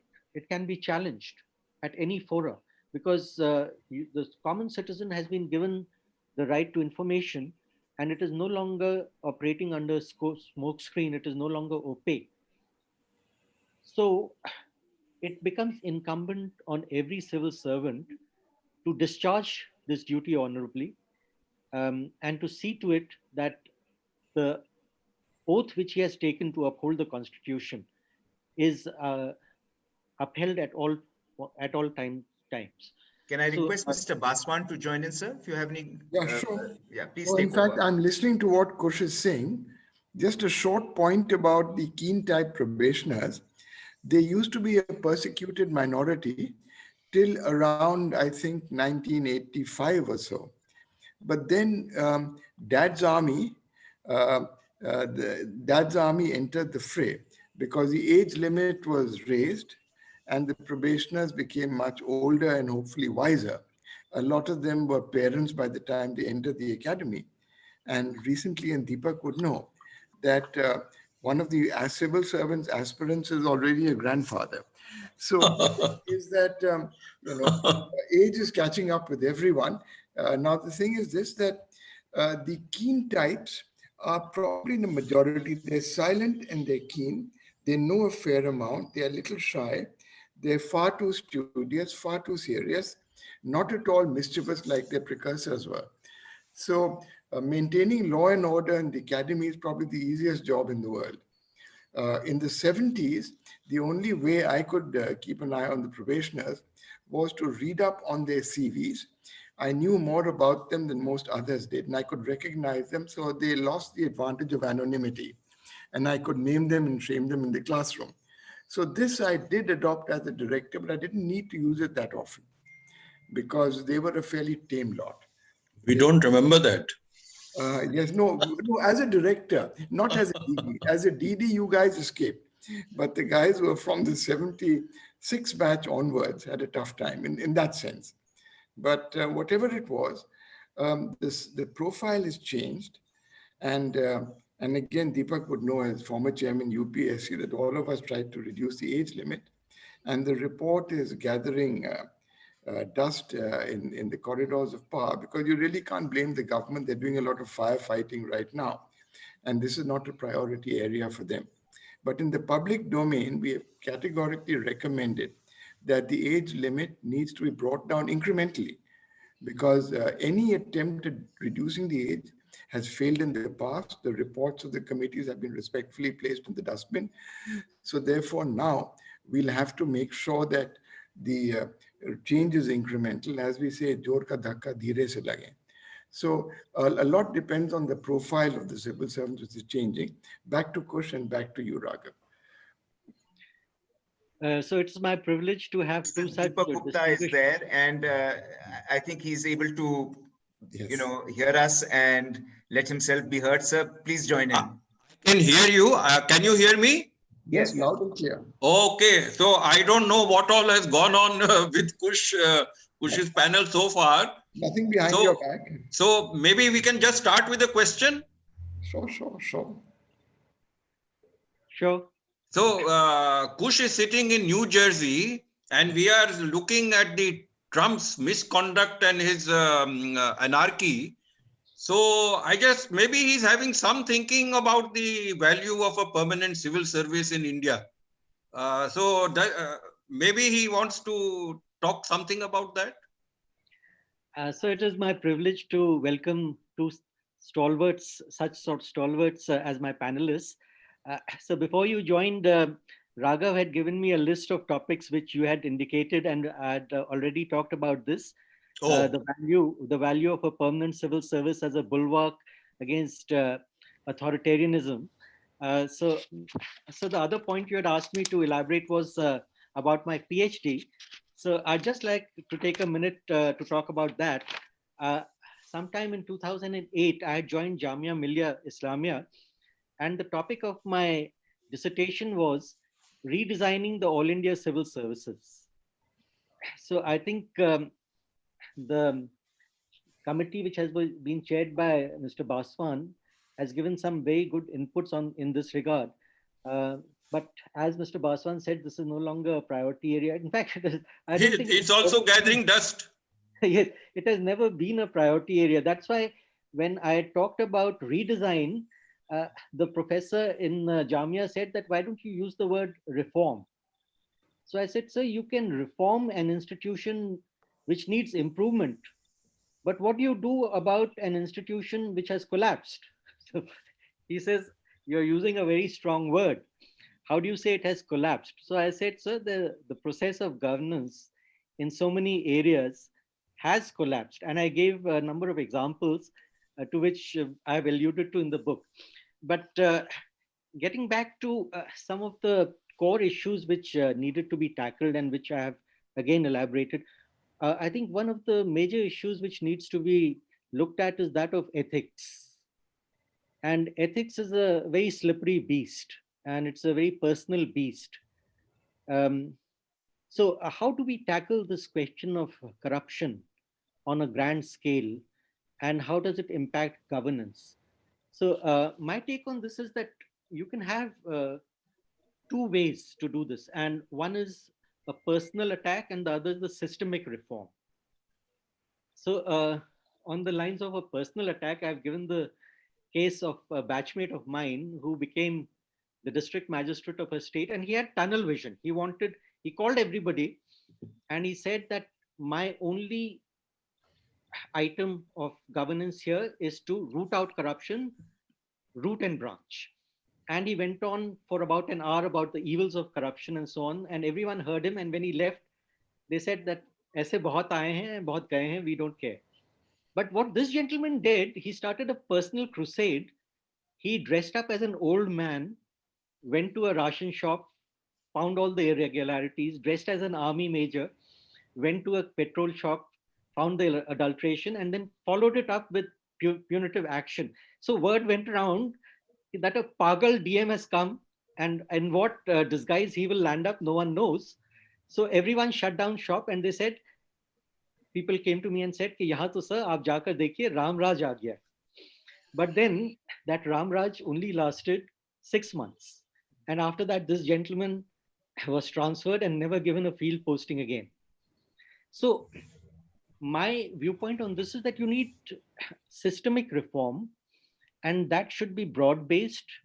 The example I've taken is of Zang province in Pakistan. And there was this gentleman called Zubair Bhatti, very well known.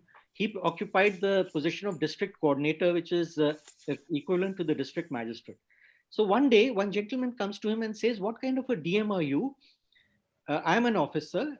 20 yards down your office, there's the sub-registrar's office. I went for some work and they asked me for a bribe. And I told them that I'm an officer. They said, so what? you have to pay like everybody else. So this gentleman took down his mobile number and said, okay, I'll look into this. He organized a sting, he organized a raid, and all these people were put behind bars. And then he realized the power of the mobile. And he started a revolution in which everyone who had an interface with the administration, the officers were required to take down his number, his mobile number, and the reason for his interaction, and mail it or send it to the DM's office by 5 o'clock. And by 6 o'clock, Zubair was on the phone asking each one of these personally, what was the experience like? Was any bribe taken? And that then led to robocalls. It led to a dashboard. It led to a system in which the CM also got incorporated through robocalls. And it had a profound impact on the level of corruption. It's become one of the case studies of successful combating of corruption across the globe. It has won a number of international prizes as well.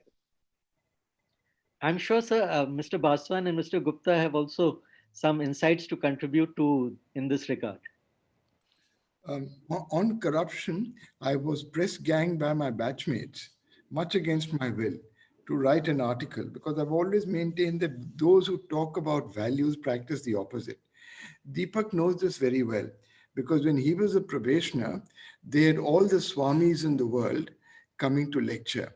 And when they did, the probationers of the 74 batch, who were by then seasoned rogues, they ran away from the lecture hall. And I, as a new DD, was put in charge. So the director was livid. He said, the probationers are running away. Do something. So I roped in all the Group D employees and pushed them into the classroom. Now, the Swami was short-sighted. So he looked at them and said, young people, the future of the country is in your hands. At which point I really couldn't control myself. But the point was that if you're unduly prescriptive, and like good Indians, we often don't practice what we preach. So therefore, it tends to rebound. He alienated the groups of probationers. And the result was, after he left, we had to invent a boogeyman so as to divert the anger of the probationers towards some other figure. But Deepak, I defer to you on this matter. No, sir. Let us forget what happened in the academy, but corruption is such an issue. I think we can talk endlessly and we will not be able to find a solution, because nobody seems to be serious about dealing with it. Look at what is happening to the issue of the Lokpal. I think it started only some political careers. But I want to ask Kush once again, because he's sitting in New Jersey. When we went for the Kennedy School MPA course, we had a lecture by a very important person in the US government at that time. It was a kind of official lecture, and it was on ethics. And he told us the system of whistleblowing and how strongly it is entrenched in the US system. And in fact, as we know, the Trump's indictment started through a whistleblower. Why is it that we can't, maybe we can try and see and put something like that in place? I can tell you that in my career, I tried to blow some whistles, but they never went here to the right ears and nothing happened. And I was putting myself at grave risk in doing so, but maybe something like that can happen. Definitely, sir. In fact, you have raised a very important point. And in most countries which have a robust governance system, you have a whistleblowing act, which affords protection also to the person who does the whistleblowing. But we saw also in Trump's case that he threatened the whistleblower with all kinds of dire consequences. And there was an attempt in the Indian setup also. There's a whistleblower bill which is on the anvil, I believe. But then when gathering dust. Exactly. And when it was benchmarked against best practices, it was found to be woefully short. So that is also a concern. I must also say that I am one of the people who have been trying to press gang, as he says, Mr. Baswan, to write a book about his experiences, because he has such a fund of amazing stories of his time, not only in the academy, but as a very senior civil servant who has dealt with very many important issues. Also, sir, of course, your book on the civil services and on the IAS as such has become the gold standard of books on the subject. So I would like to congratulate you. Oh, thank you. Thank you. right. We use the tag. So one issue, Mr. Baswan was saying something. Sir, go ahead, please. Go ahead, Deepak. I just wanted to flag one issue, which is that corruption can be tackled by structural reform. I was a part of the license permit Raj, so I know how it operated. But after 91, that brand of corruption almost came to an end. So I some other subject. I have been, people say that politicians will make policy and we all will just implement, although there is a lot of gray areas in between. And all the time there is a constant criticism of the IAS for that we need to professionalize. Of course, it is a legitimate criticism, but it seems to be directed only at the IAS, even amongst the services. But if politicians have to make policy, why is nobody ever asked of the need for the politicians to professionalize, and arrangements are also made for them to know better? I mean, we have all been into the standing committees of parliament and other things. So any views on this? Kush, we'll hear you first and then I'll respond to that. So this is actually very tricky and dangerous ground, because from time to time there have been suggestions that just like the IAS undergoes a very rigorous training, there should be at least some kind of training, maybe a bridge course of some kind, which should be given to parliamentarians and our legislative representatives across the country. But somehow these have never borne fruit. And I would imagine that a crash course of this kind would not really work, because what needs to be addressed is the fundamental political culture in the country, and that, as we know, would not be amenable to change in just a short bridge course. To be fair to the politicians, Somnath Chatterjee, in fact, when he was the speaker, he took a lot of initiatives, and he did call me a couple of times, because we designed programs basically on the economy, on economic reforms, on administrative reforms, and all new members of parliament do have an orientation course. A lot of it is in parliamentary procedure, and the people who organize it are the Bureau of Parliamentary Studies and Training, the BPST. So they do a fair job. We tried to convince Mr. Sangma, who I knew well enough, when he was the speaker, but he was quite casual about all of this. And in fact, he was a very delightful person. Once after a few drinks, he confided in me and said, Baswan, actually I became corrupt only after I became chief minister, which is correct, because he was an honest minister and the minister of industry, junior minister. And so he was quite forthright about this. And So, but while you were in the academy, did this thought come that maybe some of them should be sent to the academy as well, and there could be extended interaction there between some MPs or things like that? And in the states, it would hurt their pride. They wouldn't like it. So therefore, let the mountain come to Muhammad. So we said, look, we can assist the BPST in this work.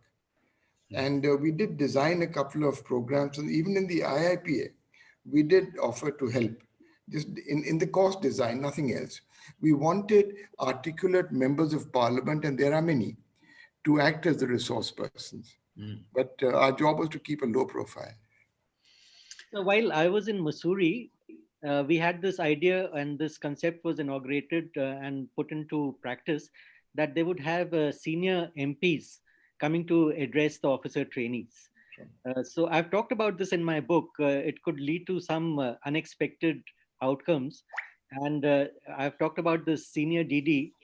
A very prominent ruling party MP had been invited, and this gentleman, he had been there and done that. He was relaxing in the lounge, and suddenly the escort officer comes to him with the write-up of the bio and says that, sir, I have no problems in talking about this gentleman's personal life, but do I really need to mention that his current girlfriend is the daughter of a Brazilian drug lord?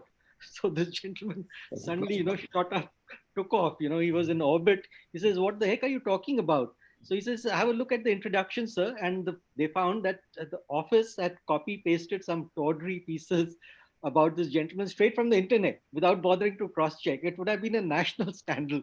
Luckily, this gentleman jumped in and managed to make the necessary changes just in time. Sir, Sardar Patel is rightly being admired in the last couple of years. And we have this very tall statue of his. Now, in the bust in the academy is written his bust. It's, below that is written his famous statement of how important the civil service is for not only the unity of the country, but he also said that such a civil service must be able to speak its mind. So that is one thing. Where is this Patel principle today? And secondly, in his many comments on the surveys and governance, etc., at that time, he had also said that the civil service will act as a ring fence around the constitution. And in today's world of declining institutions, not only in this country, but I think globally, these are two comments of very, very important statements of Sardar Patel. I mean, his basic, I think, about the civil service and its role in governance. What would you say about it in today's world? Kush, No, so Saiful, I'd like to have your thoughts first because so you would be no, having well, so much more briefly, experience it's of this. this that I've always maintained that politicians are, in a sense, smarter than IAS officers in one respect. We pass a difficult examination once. They pass a more difficult exam every 4 years. They have their feet planted more firmly on the ground than we do. Often they are less petty than we are. This is the plus point for the politicians. In a country like ours, obviously it has to be the political leader who plays the role. This is in keeping with the Westminster tradition. Now, as far as values are concerned, basically it's a tricky thing which we can come to later. As far as ring fencing is concerned, Sardar Patel, what had happened was he put his bust up there, and the bust was actually designed by Mr. Ram Sutar. But the rival sculptures spread the rumor that he looks more like Mr. Narasimha Rao. So when the inauguration time came, Mr. Indrajit Gupta had arrived. I'd got a few people to say what a wonderful resemblance to Mr. Sardar Patel and not to Mr. Narasimha Rao. Now the thing was that Sardar Patel simply said that you will not have something until you have an independent civil service which has the courage to speak out its mind. This is in keeping with the Westminster Weberian tradition again. And this is what we were taught. And this is what I believe many of us have practiced at some cost to themselves once in a while. But at the same time, I'd say that there's nothing wrong with this principle. I just want to flag one more issue. IAS officers and politicians don't always get along very well, but there is, in fact, a close link between the two. The IAS and the politicians, it's a kind of unregarded love affair, which both parties deny, but it exists. What happens is that the IAS is a very dispensable bunch of individuals. If you drown the whole lot, the impact on the country would not be half as much as it would if you drown the postman. But what happens is, because of that, the IAS is weak. And because they are weak, they are strong. Because they are dispensable, the politician fears organized services, even the police, which they ride like a tiger. But the thing is that ultimately, the IAS is both a whipping boy and a counterweight against organized departments. We wouldn't have survived otherwise because we're something of an anomaly and something, somewhat antiquated in the structure. Secondly, politicians at the state level in particular will never allow Zilla Panchayats to come. They do not like local government. They would like to strangle the Zilla Parishads at birth. Now, because of that, the IAS officer, the generalist, is a wonderful counterweight. So we are in fact used by the politicians for their purposes, not all of which are bad from their point of view. That's another thing. And Therefore, the second thing is that central government ministers develop a certain sympathetic understanding of the IAS officers because they have field experience which their central services counterparts don't. So they have a greater comfort level with the IAS officers. So the IAS officers, the entire system might be anachronistic, but the fact is that it'll survive under the politicians. Sorry. So I'd like to respond because this is a very, very key question which Mr. Gupta has posed. Uh, so I've, in fact, in my book also, I've devoted a whole chapter which I've titled Politicians Then and Now, and another one which says Never the Twain Shall Meet. Now, so my understanding is that the nature of discourse has changed. Earlier, the kind of the point which Mr. Deepak Gupta was making, that you had the freedom to speak your mind. The lowest functionary could speak his mind. But today, even the highest functionary is not allowed to do that. He's been reduced to a yes man. And I've given the example of a chief minister of a northern state. By the way, I've never taken any names in this book because I don't feel that that's fair. That's a good thing. That's a good thing. You've been caught otherwise. So there was this gentleman and stalwart freedom fighter and so on. And he visited a small town and he called for the SHO. My father was there along, he witnessed the whole thing. So firsthand, I know. Ji Hazur, yes. Yes. So the SHO, and he was berated by the CM. The CM said that, look, I've heard about you. You have committed a lot of zulm, as he called it, on the freedom fighters. And this gentleman kept saluting and saying, Ji Hazur, Ji Hazur. So in the end, the CM again warned him and said that I'm keeping you under strict watch. So you better reform yourself. So again, this gentleman saluted and said, Ji Hazur. And then he says, Agar ijazat ho, to main kuch kahun. So he says, the CM said, go ahead. So he says, जनाब, इस समय भी इस जिले में अंग्रेज हैं. आप मुझे हुक्म दें, मैं उनको यहाँ ले आऊं, उनकी खाल उधेड़ दूंगा. जनाब, हम तो हुक्म के गुलाम हैं. आप हुक्म दीजिए, मैं उसका पालन करूंगा. And see the greatness of the CM. He says, तुम्हारी बात में दम है, तुम जा सकते. Can you imagine this kind of a conversation today? I mean, that guy would be sacked on the spot and he would probably be led away in chains, right? So this is it's an interaction which takes place over. Yeah, but you know, more seriously, there is an argument that why the IAS continued at independence time, because by that time the system had come to understand that the service served the British Empire, but it will equally serve the Indian government, Indian system. So there is no problem. Don't say that it was the service of the British. But I can tell you one thing, I mean, more seriously, if the politician, and why we talked about professionalization of services, and Mr. Baswan said, they have really their roots on their ground and we are more petty than they are, possibly true. No, if there is a combination of a good politician and a good officer, I think this is where this is where we should move. And I have an example. There was a wonderful MLA in my district. And later on, I mean, he's one of the stalwarts in Bihar. I'm not taking his name, but here it is positive. And he was irrigation minister. And when I went back from Delhi, he took me up as irrigation commissioner. And we had a wonderful time, very difficult circumstances at that time. And we really were able to do things. In fact, he used to say, this is the only department which works in that government. So a lot of good things can come if we don't berate each other and if we are able to work, I think, as a partnership. And somehow we should move towards that. So some of the questions that I was addressing, seem to be directed at this kind of thing. Why we should not always be opposing each other. Not at all. Not at all. Definitely, sir, that is the ideal situation. But sometimes we also find ourselves on the opposite sides of the fence because in some states, what has happened is that the state, which initially was a regulatory state, then became a welfare state, has now become a predatory state. So that's where individual officers are taking a stand.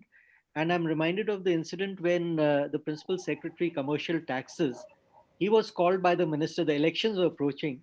So the minister says that we need to make some policy changes, and top of my list is abolition of entertainment tax on the cable operators. Now, these kind of freebies are traditionally given before the election so that you get vote banks into your grasp. And this principal secretary said that, sir, our financial situation is extremely delicate. If we do this, we lose 44 crores. Minister says, is that coming out of your pocket? So this gentleman says that it comes out of the pocket of every honest taxpayer, and I have to protect the finances of the state. So the response to that by the minister was that who will protect you? And you can plan for your suspension at 6 o'clock this evening. So this gentleman then gets a call at 6 o'clock from the principal secretary to the CM, who says that I have averted your suspension, as though that's a great favor being done. But he says you have been transferred and posted as the director of the State Rural Development Institute, which means that in a Khatara ambassador, you will be going to a defunct institution 60 kilometers every day over pothole roads. That was the implication. So when you protect the public interest, you have to be aware. Dr. Verma, Dr. Verma, there are a lot of comments and questions in the Q&A and chat box. Would you please respond to them? Thank you. Sure. The chat box and the Q&A has exploded. The first question I'm seeing here is, how do you take the lateral entry into direct government functionality? Now, lateral entry has become the bone of contention. It's drawn a lot of flack. My take on this is that, you see, there was a particular situation in which the intake of IAS officers in the early 90s was very, very restricted as a result of some judicial processes. And that left a huge gap, which needed to be temporarily, as time went on, it needed to be temporarily overcome by the infusion of lateral entrance. I don't think, I wrote an article on this in which I said that this is a kind of band-aid solution.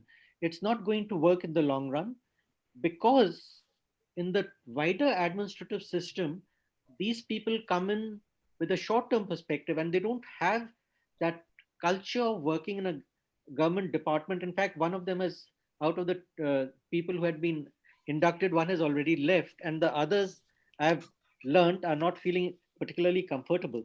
So this is one aspect. I'll quickly see what the chat people say. RTI Act, has it helped in curbing corruption and bureaucracy? I would say the RTI Act has been extremely helpful across the board, not only in curbing corruption, but in removing the facade, the opaqueness decision making. Two panelists, and then wait. Yes, then question and answer. Another one has just come in.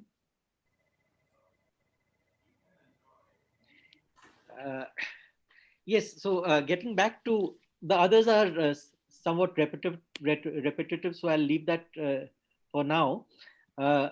Moving back, Mr. Baswan mentioned about the pre-1991 situation, and I quite agree that 1991 was a watershed. Prior to that, it was very much a closed system, and one of the very funny things which used to take place time and again was this hankering for foreign trips. This had become a passion with some of the civil servants, and it was very funny to observe some of the shenanigans which took place. And in particular, I have outlined one in which there was this five-star hotel in Hawaii, which was hosting a seminar at the level of section officers. So the section officer who was dealing with the subject, he practically fainted with joy, and he nominated himself. There was a huge DSA also, daily subsistence allowance in dollars, which was on offer. So this was overruled by the joint secretary, who said that he was much more qualified. Then the additional secretary jumped in. She said, looking at my expertise, I should go. And finally, the matter went up to the secretary, who was about to be put out to pasture. And he says that the notings of all these honorable gentlemen and ladies have convinced me that I should attend. And finally, he pulled the right political connections, and finally, he was there at this convention of SOs. So you can imagine this white-haired gentleman among all the newbies. It led to a great amount of merriment. Uh, Fortunately, I think liberalization has led to a much better environment now. You don't have these kind of funny situations any longer.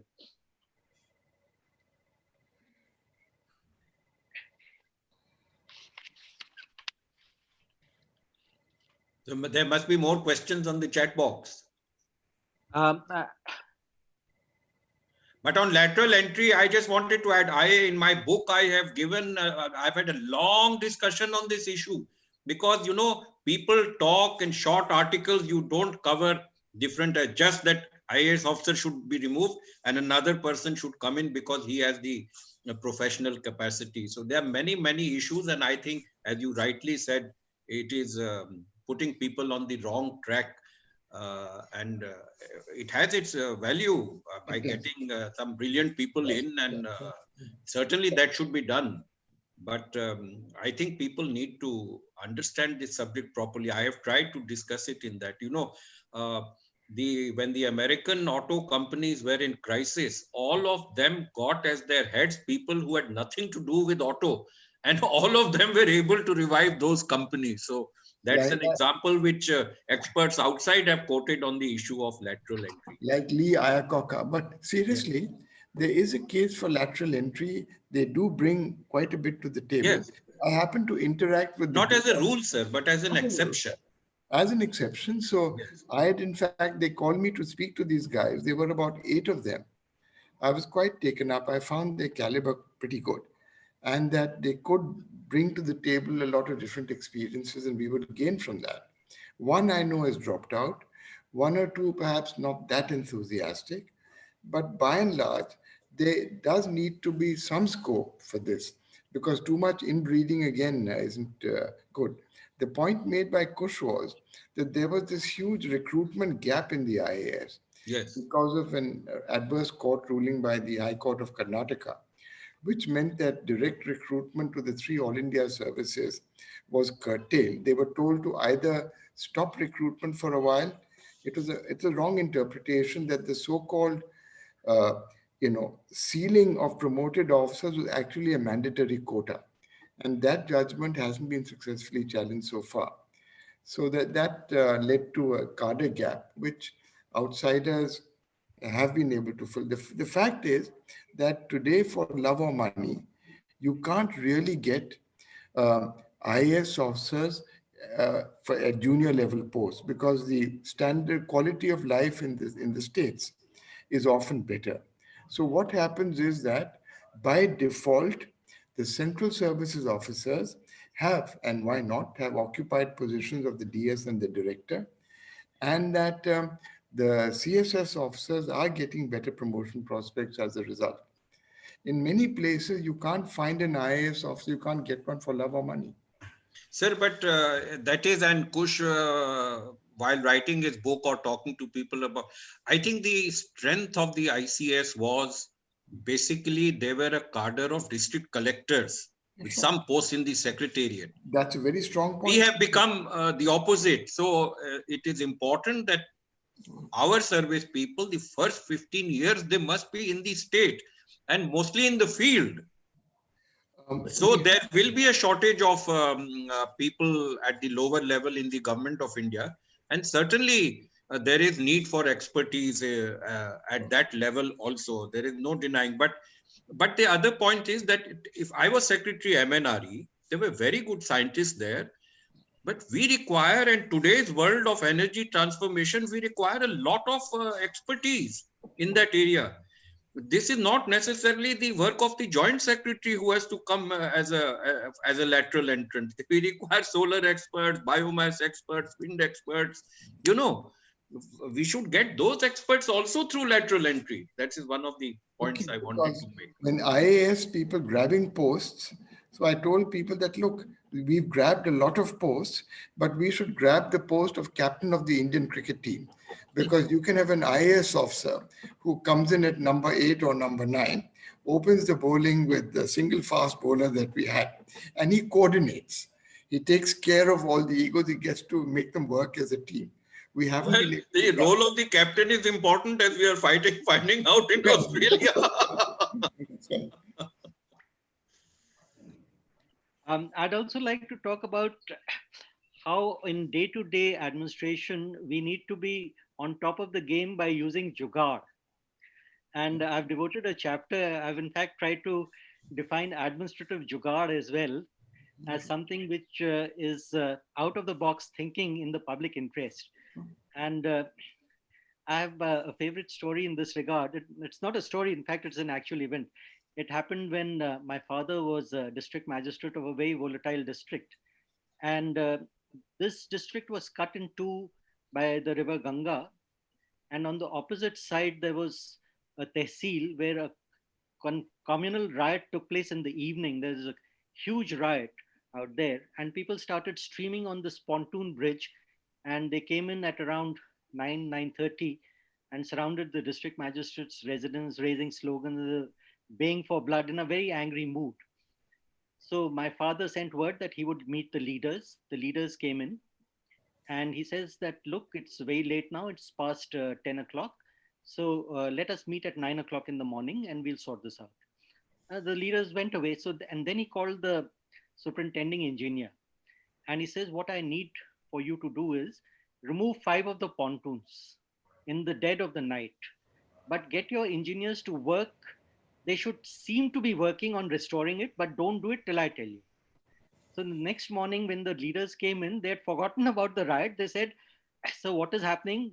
The pontoon. And he said that I'll call you in when the meeting starts and I'll berate you, but don't take it otherwise. It's all sham. It's a show. So the leader said, what the heck is happening, sir? All our followers are that side and the pontoon bridge is broken. Then he called the superintending engineer and gave him a tongue lashing. And so what kind of an engineer are you? And can't you see that you are causing huge inconvenience to others and so on?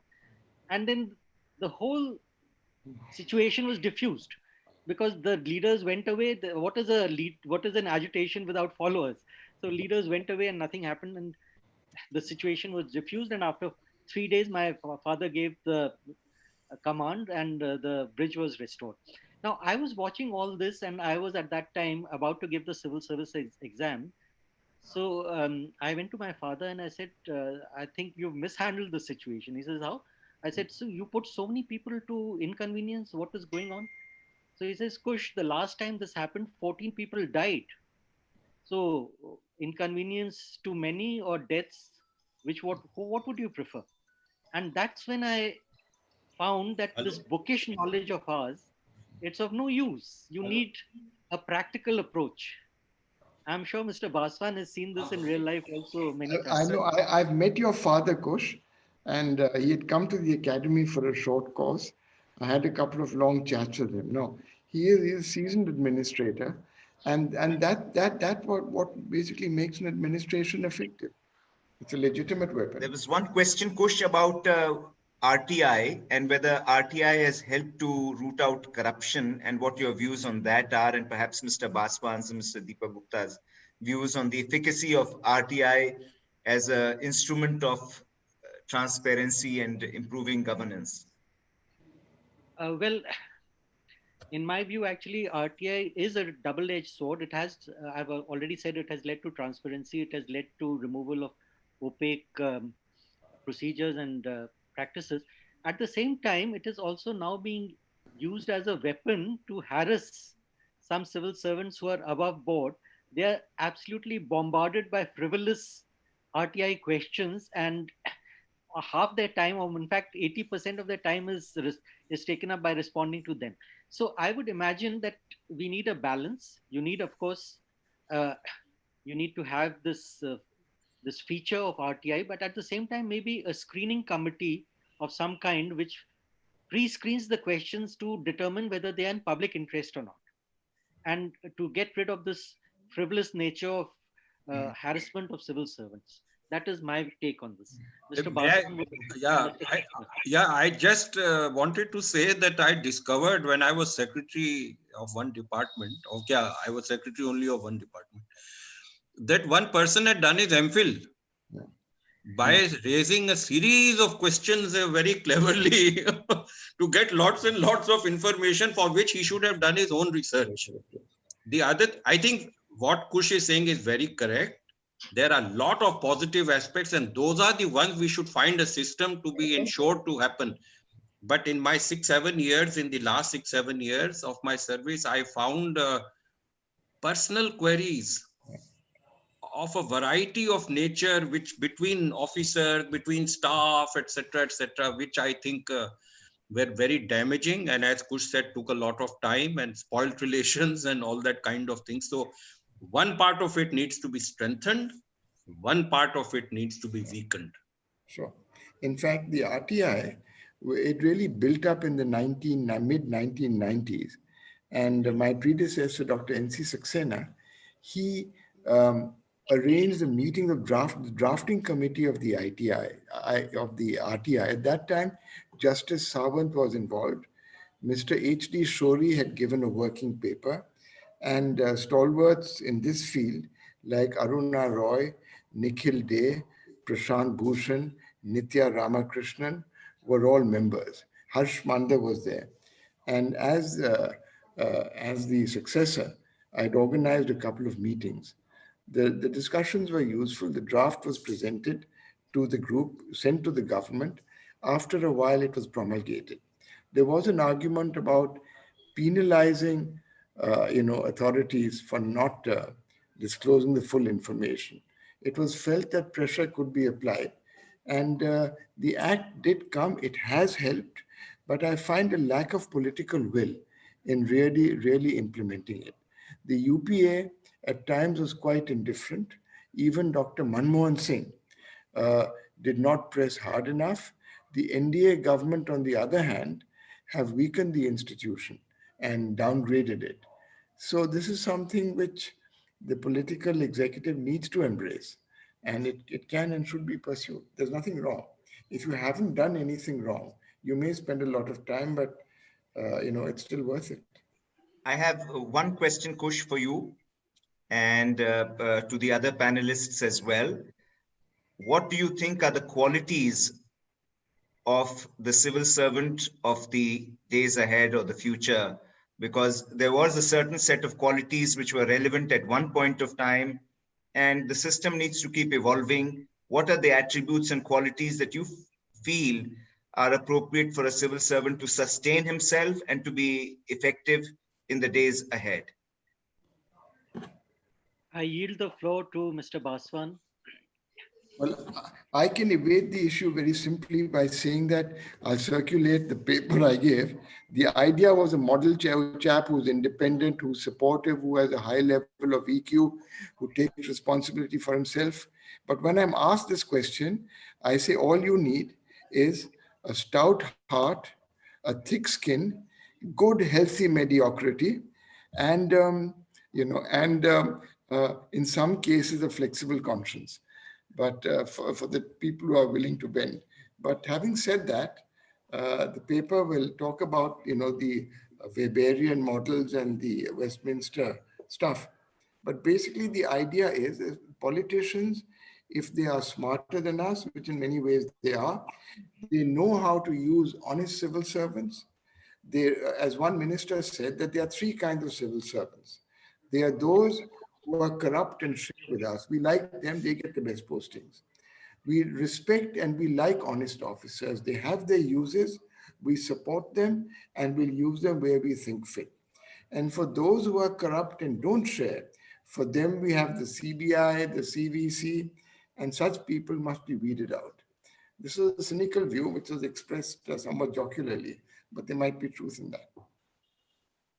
I think once, in the IIM course, this question was asked and we got very funny responses, and it was asked from the IAS officers only.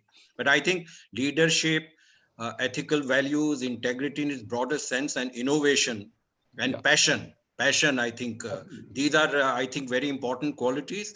And of course, now with the changing times, one has to be technology friendly also, able to understand various technology trends. I think it's absolutely essential. I think we all of the earlier generation, we were handicapped. We are handicapped on this account. But we're being re-educated by our children and our grandchildren. Yes. A lot of us are almost up to scratch. Yes. So, but this is an important question and continues to be asked in UPSC, and its prospectus outlines all these things too, of what should be the qualities. But this is very important.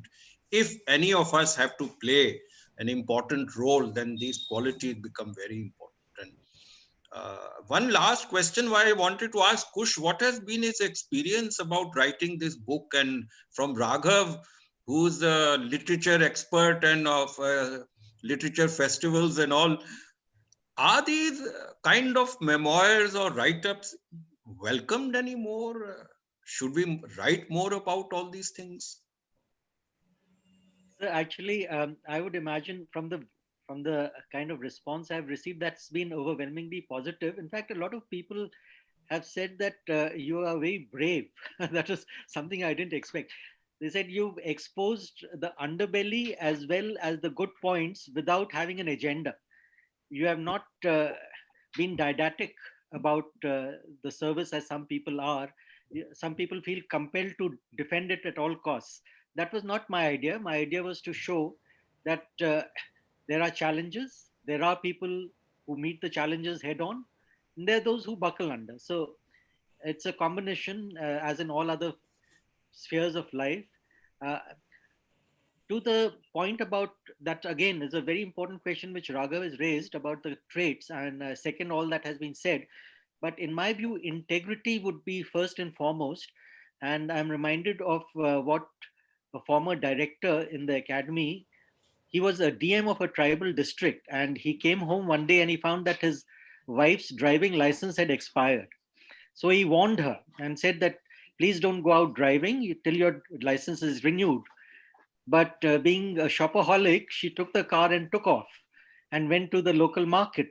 When this gentleman came for lunch and discovered what had happened, he rang up the local police station and said that, look, there's this lady who's driving around without a proper license.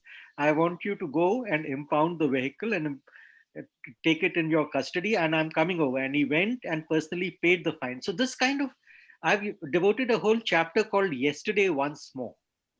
I've devoted this chapter to these titans who set a personal example, and later, when he was the director of the academy, he came to be revered by the by all the probationers on account of these kind of traits. We had And mixed feelings about him.